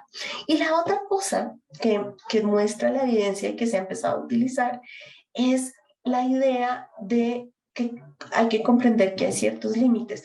Y créanme que yo creo que ese es otro de los ejercicios que hemos aprendido, que fue un aprendizaje además durísimo, porque yo creo que nos fuimos para el otro lado, ¿no? Yo no sé, me imagino que a todos ustedes les pasaba que llegó un punto cuando estábamos en la virtualidad que eran las 3 de la mañana, las 5, las 8 de la noche, las 3 de la tarde, y nos daba lo mismo porque estábamos inundados de mensajes y de información y no había un corte entre nuestro trabajo y nuestra vida. Eso también en algunos casos nos empezó a mostrar la importancia de crear límites y de decir hasta aquí llego. Y yo, por ejemplo, hace poco alguien me lo dijo y eso fue una de las cosas que me quedaron muy chéveres de la pandemia, y fue que me dijo, mira, es que yo solamente voy a estar en Bogotá el sábado. Y yo le dije, mira, yo lo siento un montón, pero es que el sábado es el día de mi familia. Yo no sé si yo hubiera puesto ese límite tan claro antes de la pandemia, porque yo aprendí que hay horas en las cuales yo ya no contestaba o yo ya no hablaba. Y eso, como les digo, fue un aprendizaje doloroso, pero fue un aprendizaje muy importante.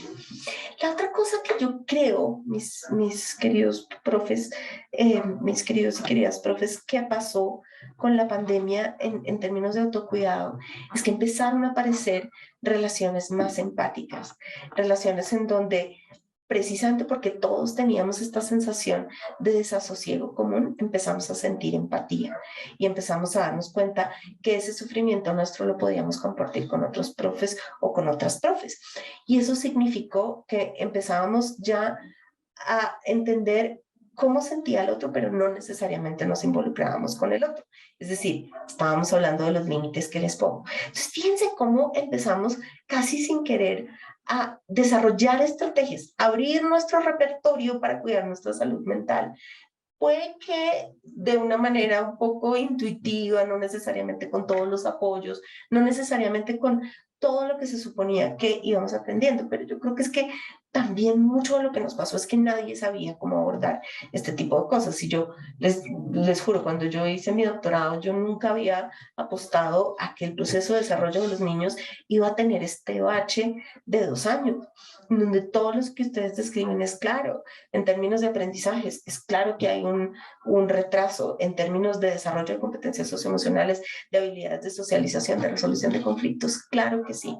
Pero también empezamos a a desarrollar cosas que nos permitieron crear estrategias y muestra lo absolutamente creativos que somos. A mí me encanta pensar en una orientadora que conocí en todo este proceso, en un curso que tengo la fortuna de dictar con una colega mía que se llama Diana Gudelo, sobre salud mental escolar. Y me acuerdo de una orientadora maravillosa que un día estábamos teniendo un poco esta conversación que yo les estoy compartiendo, y ella me dijo: Lina, pero es que si yo me pongo a pensar, hubo niños míos que florecieron, niños y niñas que yo antes de la pandemia no podía mirar, no podía ver.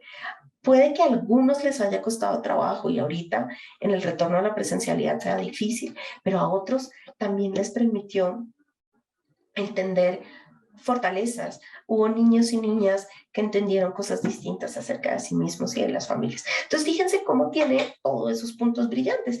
Nada de esto es sin negar lo complicado que ha sido ese proceso para todos. La otra cosa muy bonita que empezó a pasar es que se empezó a hablar de esto, como les decía, sin tanto estigma, pero también empezamos a hablar del malestar. Y fíjense que eso tiene un poder maravilloso. Parte del autocuidado que podemos tener los docentes y las docentes tiene que ver con la posibilidad de nombrar el dolor. Antes estaba esta idea que nosotros éramos invencibles y que teníamos que cuidar a todo el mundo, y en el momento en que nos paramos y dijimos: ¿ay qué? No, es que esto me duele, es que esto sí lo puedo hacer, pero esto no lo puedo hacer, o esto me produce miedo, esto me produce angustia. Esa voz que nos permitió tener la crisis por la que atravesamos es una voz muy importante y una voz de autocuidado. Y en ese sentido, empezamos todos a invitar a hacer acciones individuales. Entonces, lo que les contaba hace un momentico, había como estrategias que iban a 2 niveles. Y esta es la segunda, en realidad, pues como la tercera, la segunda herramienta dentro de la lista de herramientas que empezamos a transmitirle a los y a las docentes con los que estábamos trabajando. Y esto, como les digo, no solamente lo hicimos nosotros en Aulas en Paz, sino que muchas organizaciones alrededor del mundo lo hicieron. Entonces empezamos a promover cosas que tenían que ver con hábitos saludables, con cultivar pasión, con desarrollar la capacidad de tomar distancia frente a cosas que nos agobiaban, la capacidad de pensarnos a nosotros mismos o de buscar cosas que nos dieran sentido en la vida. Entonces aquí déjenme, me voy a salir un segundo porque les quiero presentar una cosa maravillosa que desarrollamos, que se las voy a presentar acá. Aquí van a ver mi correo, pero no es mi correo lo que quiero que vean. Espérenme, creo que mejor lo ven de acá. Esto lo encuentran, ahorita les copio el link en el chat. Este es el trabajo del que les estaba hablando que desarrollamos con Red Papás. Y estas son unas piezas súper bonitas, mírenlas. Son piezas que tienen que ver con lo que pasó. Pero ustedes no las pueden ver grande. Las voy a dejar chiquitas, pero ya les paso el link para que todos los puedan tener. Entonces desarrollamos unas piezas y fíjense que tienen códigos QR, tienen como cosas muy sencillas, son hojas que empezamos a darles a los y a las profes de todos los municipios certificados de Cundinamarca, creo que eran los que estaban en el proyecto. Entonces empezamos a hablar de temas sencillos. ¿Cómo puedo promover la gratitud en la familia? ¿Qué hago si alguien se murió? ¿Cómo puedo promover el desarrollo positivo de mis hijos? ¿Cómo puedo hablar de tristeza, hablar de burnout, que es algo muy importante en el contexto escolar, cómo se promueve el autocuidado? Entonces piensen en este material como cómo se hace eso, cómo se lleva a la práctica, porque fundamentalmente queríamos tener conversaciones no muy generales, sino que apuntaran a que todos pudieran saber eso en blanco y negro hoy en la mañana, que tengo clases toda la mañana y después por la tarde tengo que ayudar a mi hijo o a mi hija a hacer tareas. Eso, ¿cómo lo hago yo? Entonces aprendimos, por ejemplo, cómo se pide, cómo se busca ayuda, cómo hablo de emociones, qué significa sentir incertidumbre. Hablamos, por ejemplo, de cómo saber si la tristeza que yo estoy sintiendo es normal, porque parte de lo que pasaba era que había muchas tristezas muy constantes y no sabíamos cuándo eso podía llegar a ser un problema.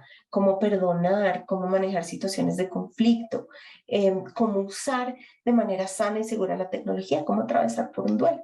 Ese tipo de cosas también eran muy importantes.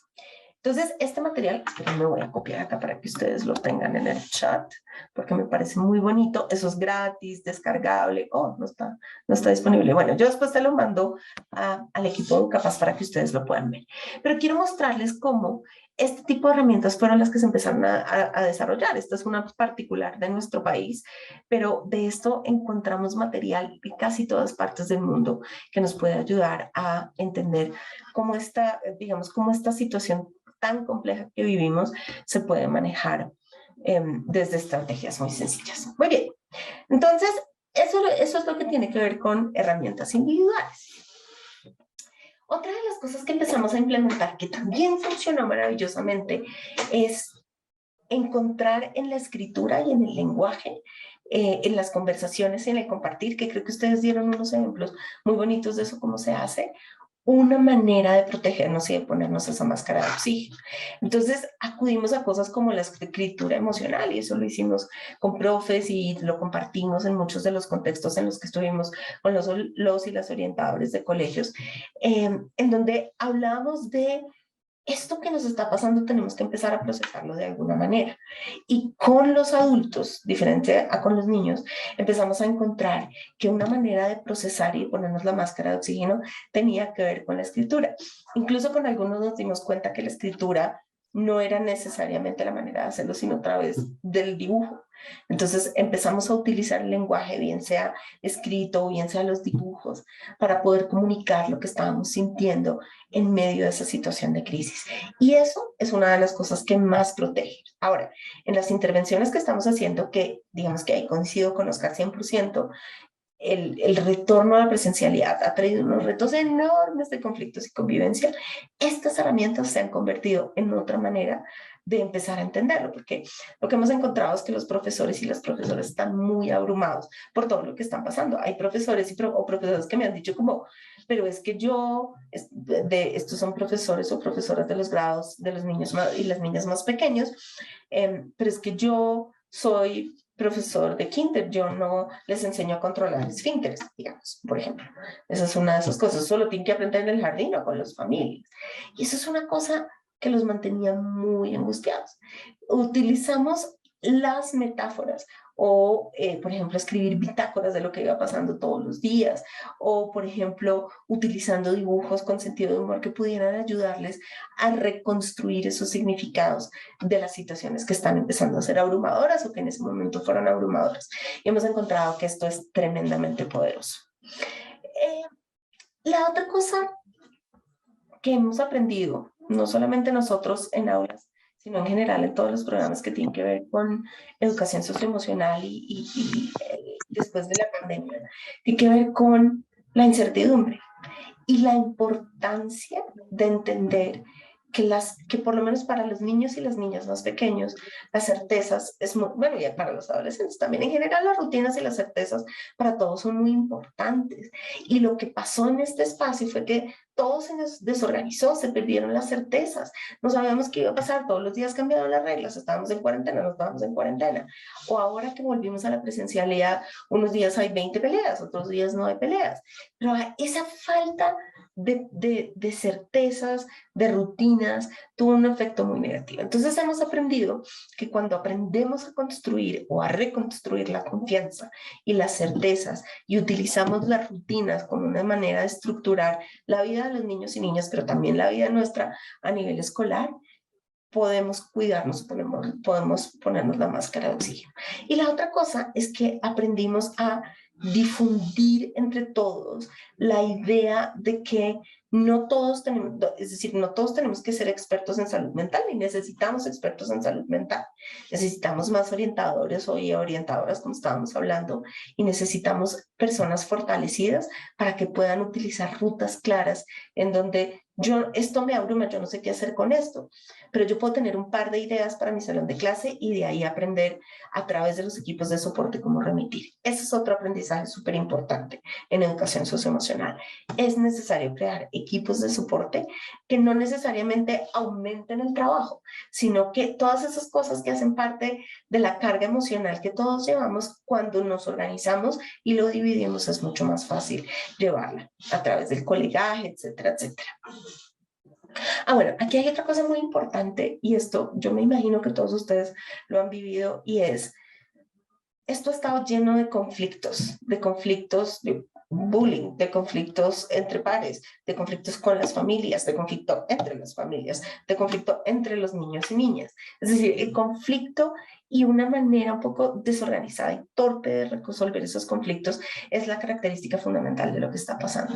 Y una de las cosas que hemos encontrado y que están empezando a encontrar las personas que trabajan en esto de bienestar y salud mental a nivel mundial es que una vez empecemos a entender en este periodo los ataques, no tanto como tenemos niños manzanas podridas, que eso es lo que me han dicho en muchos espacios escolares en este tiempo, es que a este niño o a esta niña hay que sacarla del colegio porque es que, mira, es que es terrible, que ustedes se imaginarán lo que a mí eso me causa.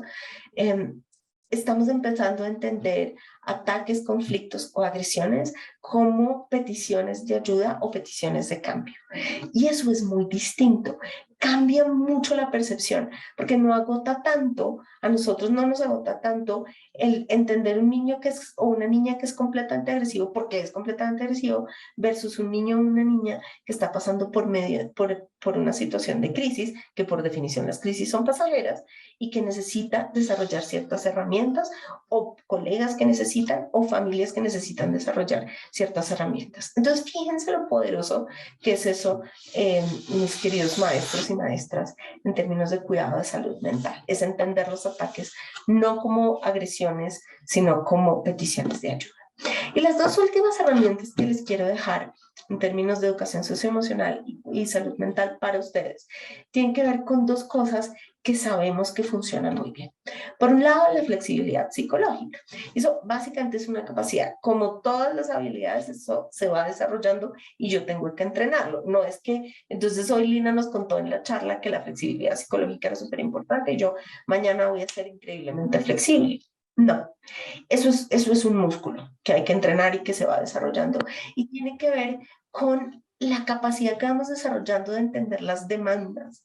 Entonces, acuérdense lo primero que les conté, la noción de salud mental está muy relacionada con las cosas que yo sé hacer, el desempeño, perdónenme, no el desempeño, sino el repertorio de herramientas. Piensen que ustedes tienen una caja de herramientas de habilidades que les ayuda a proteger su salud mental.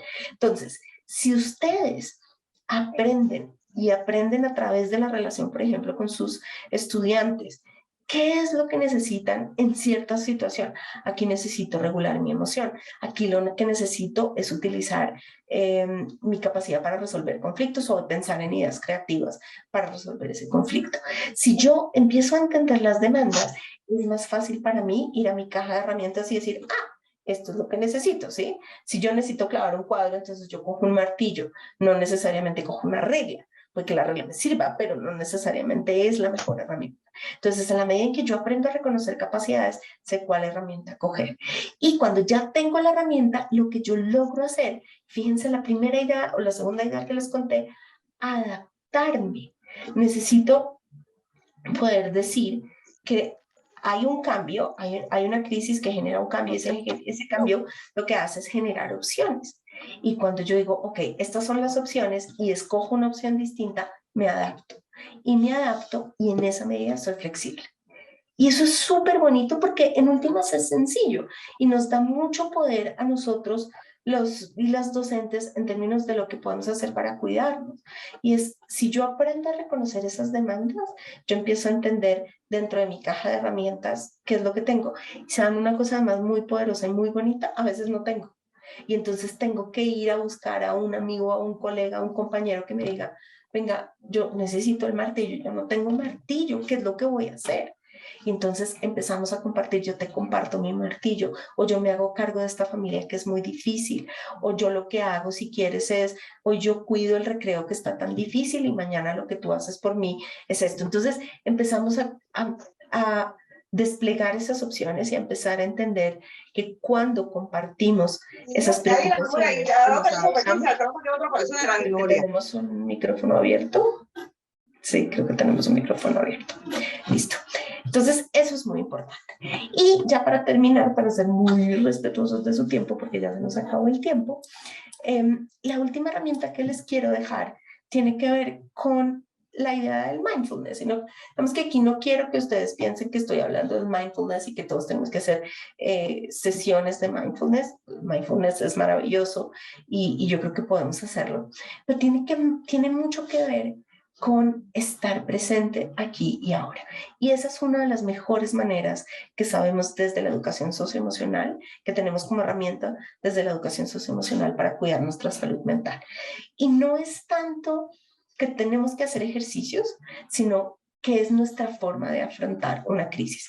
Y una crisis puede ser tan sencilla como que a un niño o un bebé le estén saliendo los dientes y nosotros estemos agobiados con el llanto de ese bebé, hasta una crisis puede ser una muerte, un duelo, una pérdida o la tragedia horrible a la que nos estamos enfrentando como mundo con esta guerra que tenemos en Ucrania. Digamos que las crisis tienen esas dimensiones tan grandes. ¿Y uno qué puede hacer?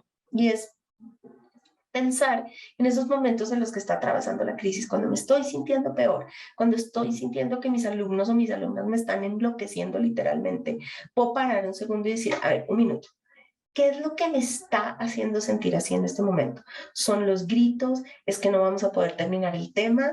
¿Es que ahí tengo 7 cosas que no he podido pensar en cómo las voy a hacer? ¿Qué es?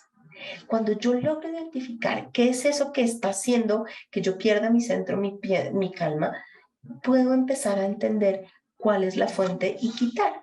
O la otra manera que tienen las personas que hacen mindfulness de hacer esto es, muchas veces el momento presente tiene que ver con lo que estamos sintiendo, que es lo que les acabo de describir, o tiene que ver con cuánto tiempo del día nosotros pasamos pensando en cosas que pasaron o en cosas que tengo que hacer. Y cuando nosotros empezamos a identificar que si yo estoy más tiempo en cualquiera de esas 2 dimensiones y no tanto en lo que está pasando aquí, no estoy en el momento presente. Estar en el momento presente, mis queridos maestros y maestras, protege, promueve bienestar, fundamentalmente porque me permite ir pasito a pasito resolviendo las situaciones. ¿Se va a resolver esto muy fácil? No necesariamente. ¿Las crisis van a parar ya? No necesariamente. ¿Estas herramientas funcionan de una? No necesariamente. Pero ¿qué es lo que sí funciona? Funciona entrenarlas como un músculo. Funciona ser conscientes de que lo primero que tenemos que hacer para promover el bienestar dentro de nuestros contextos escolares es el autocuidado, que es pensar exactamente al revés de como estábamos pensando antes. Primero los niños, las niñas, las familias y después sí nosotros cuando todo eso acaba. Y aquí es al revés. Cuando nosotros pensamos y nos damos ese espacio, no es necesariamente abandonar, y digo necesariamente porque a veces tenemos que darnos cuenta que las cosas sobrepasan nuestros límites, pero no es abandonar, se trata de encontrar formas distintas y más flexibles de afrontar las crisis que nos permita cuidarnos a nosotros y por eso ayudar a los miembros de nuestras comunidades educativas a cuidar su salud mental. Entonces, 2 reflexiones finales que les voy a dejar. Por un lado, esto que les conté es una invitación y una invitación a que vuelquen la mirada sobre ustedes mismos, porque la idea no es que ustedes se sacrifiquen, que nadie se sacrifique, sino que de este tránsito por este malestar podamos empezar a encontrar herramientas para construir vidas satisfactorias. Y lo otro es, mis queridos profesores y profesoras, esto implica hablar desde la vulnerabilidad.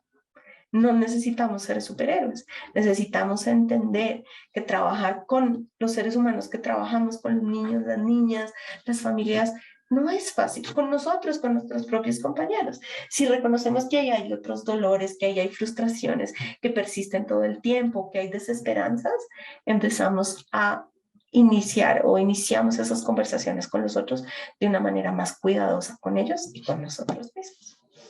Y eso es lo que tenía para contarles. Pues Lina, muy poderoso lo que nos tenías para compartirnos.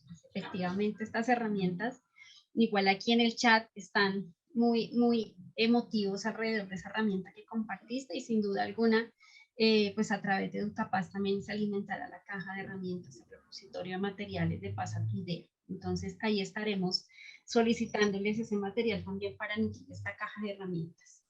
Bueno, súper valioso. esto que nos presentas alrededor que el estado emocional de los estudiantes, de nuestros menores de edad, de nuestros niños, niñas y adolescentes, pues es nada más ni nada menos que el estado de la salud mental de quienes cuidamos y acompañamos de los adultos. Entonces, supremamente poderoso ese mensaje que nos compartes.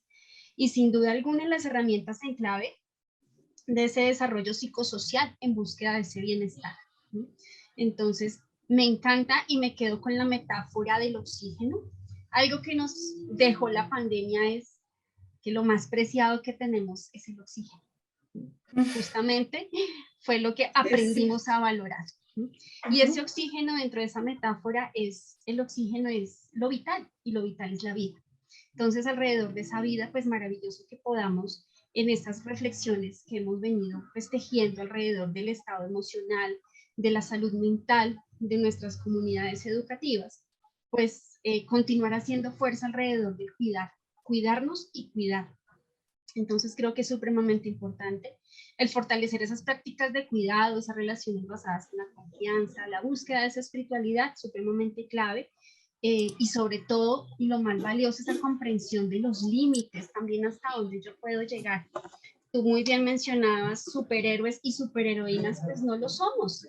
Justamente cuando somos conscientes de esos límites y de esas limitaciones que tenemos, pues es lo que nos invita a buscar esas redes de apoyo. Y que justamente Esthercita nos estaba aquí también haciendo el ofrecimiento de súmense en esta red de orientación escolar para acompañar estas dinámicas, estos procesos en los colegios, en las escuelas, tanto en lo rural como en lo urbano. Sí, entonces, claro que muy nutrida esta intervención, siendo ya las 6 de la tarde, Marta, ahí solamente, perdón un segundito, ahí les acabo de dejar en el chat dónde está alojado todo el material.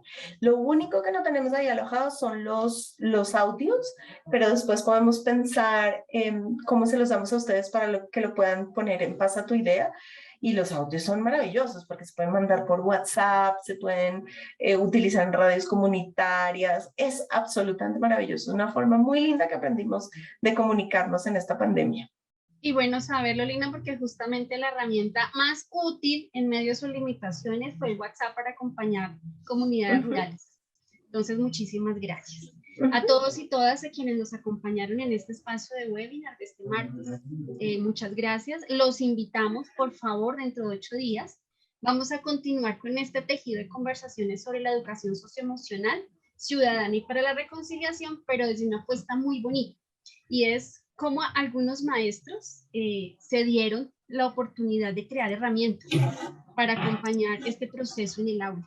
Entonces, en la próxima semana, uno de los colegios, el Colegio San Bernardino, está invitado para ser el protagonista del webinar y compartirnos esta maravillosa caja de herramientas, el maletín socioemocional. Entonces, bienvenidos y bienvenidas. Sandrita, el espacio para el cierre. Muchas gracias.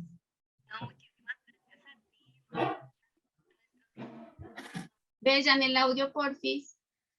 ¿Sí? ¿Ahí te escuchan? ¿Te escuchan ahí? No, no te escuchamos muy bien. Es que hoy la conectividad ha sido... Sí, no ha sido la mejor hoy. Vale.